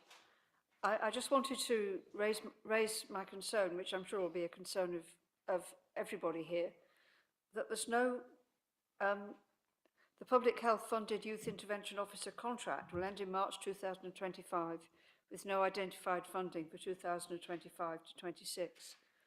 This is a really serious concern and we must try to find funding if we possibly can. Thank you. Any other questions? No, thank you very much. Duly noted, thank you. Okay, we're on the last agenda item, and that is reports from Joint Leader, and there is an item to report this meeting. Councillor Denham. It's the first time Yes. we've done any other business in the special joint leader place. So it's a small mark in history, Yes. hopefully, which won't take too long. You don't know what I'm going to say yet? I do. Okay. The Audit and Governance Committee has agreed that a statement should be made to Council about the scrutiny and governance of major capital programmes as followed. At their meeting on 20th of March, the Audit and Governance Committee discussed an audit report of the Scala and Corn Exchange project. The committee discussed the governance arrangements for major capital projects in the Council. The committee considered that the Scala, and therefore other capital projects in the future, must receive greater scrutiny from members. The committee resolved to ask the Council to note that in any review of governance arrangements that may be conducted after the May elections, the arrangements for the oversight and scrutiny of all major capital projects should be considered and best practice external advice should be followed. The joint leaders are asked to note this position so that it can be recorded in the minutes of this Council's meeting for the benefit of the Council, which is formed in the new municipal year. Thank you. So I think that's just for noting, I think. Speak on it. Speaking, yes. Councillor Amos first, and then Councillor Johnson. Yeah, thank you, Mr Mayor. We have agreed no speech, but I just want to say a few words in support of the statement from the Audit and Governance Committee. As I summarised at the meeting, the committee remained uneasy and concerned about the situation. From its inception, the Scala project did not have adequate, if any, scrutiny. £4.5 million have been spent without a single brick being laid. Thank you. Councillor Patrakis. Thank you very much. I'd like to say only a couple of sentences, and the first sentence is to thank the monitoring officer and the chief finance officer here at the council for providing us with the evidence, with the thorough reports. I think we've learned a lot from them, and they formed the basis of this statement. So I think it's an excellent work, and they should be applauded for it. The one thing which we kept on coming back to in the discussions last week in audit and governance was not only the lack of scrutiny, which is something that the next council will, I'm sure, busy themselves with sort of focusing on, but also the use of consultancies in the local authorities. So that was coming back time and again in connection with some very serious sums of money we spent as a council on consultants. Thank you. Thank you. Councillor Jagger. Thank you very much, Mayor. I really welcome this statement. I just want to leave for the record, I remain very concerned about the current proposals for the Scotland's Foreign Exchange buildings. I remain unconvinced that the current plans will work and will not continue to cause a drain on the resources for the council. And I continue convinced that there are other options available. So I just want to leave that on the record. Thank you. If there's no other speakers, then I think that's the end of our meeting agenda, and I'll call the meeting to a close. Thank you very much. If you'd like to join me in the Mayor's Parlour for refreshments. Do you want to say goodbye to your mayoral leave? Oh no, you get to hand over, don't you? Yeah, hand over.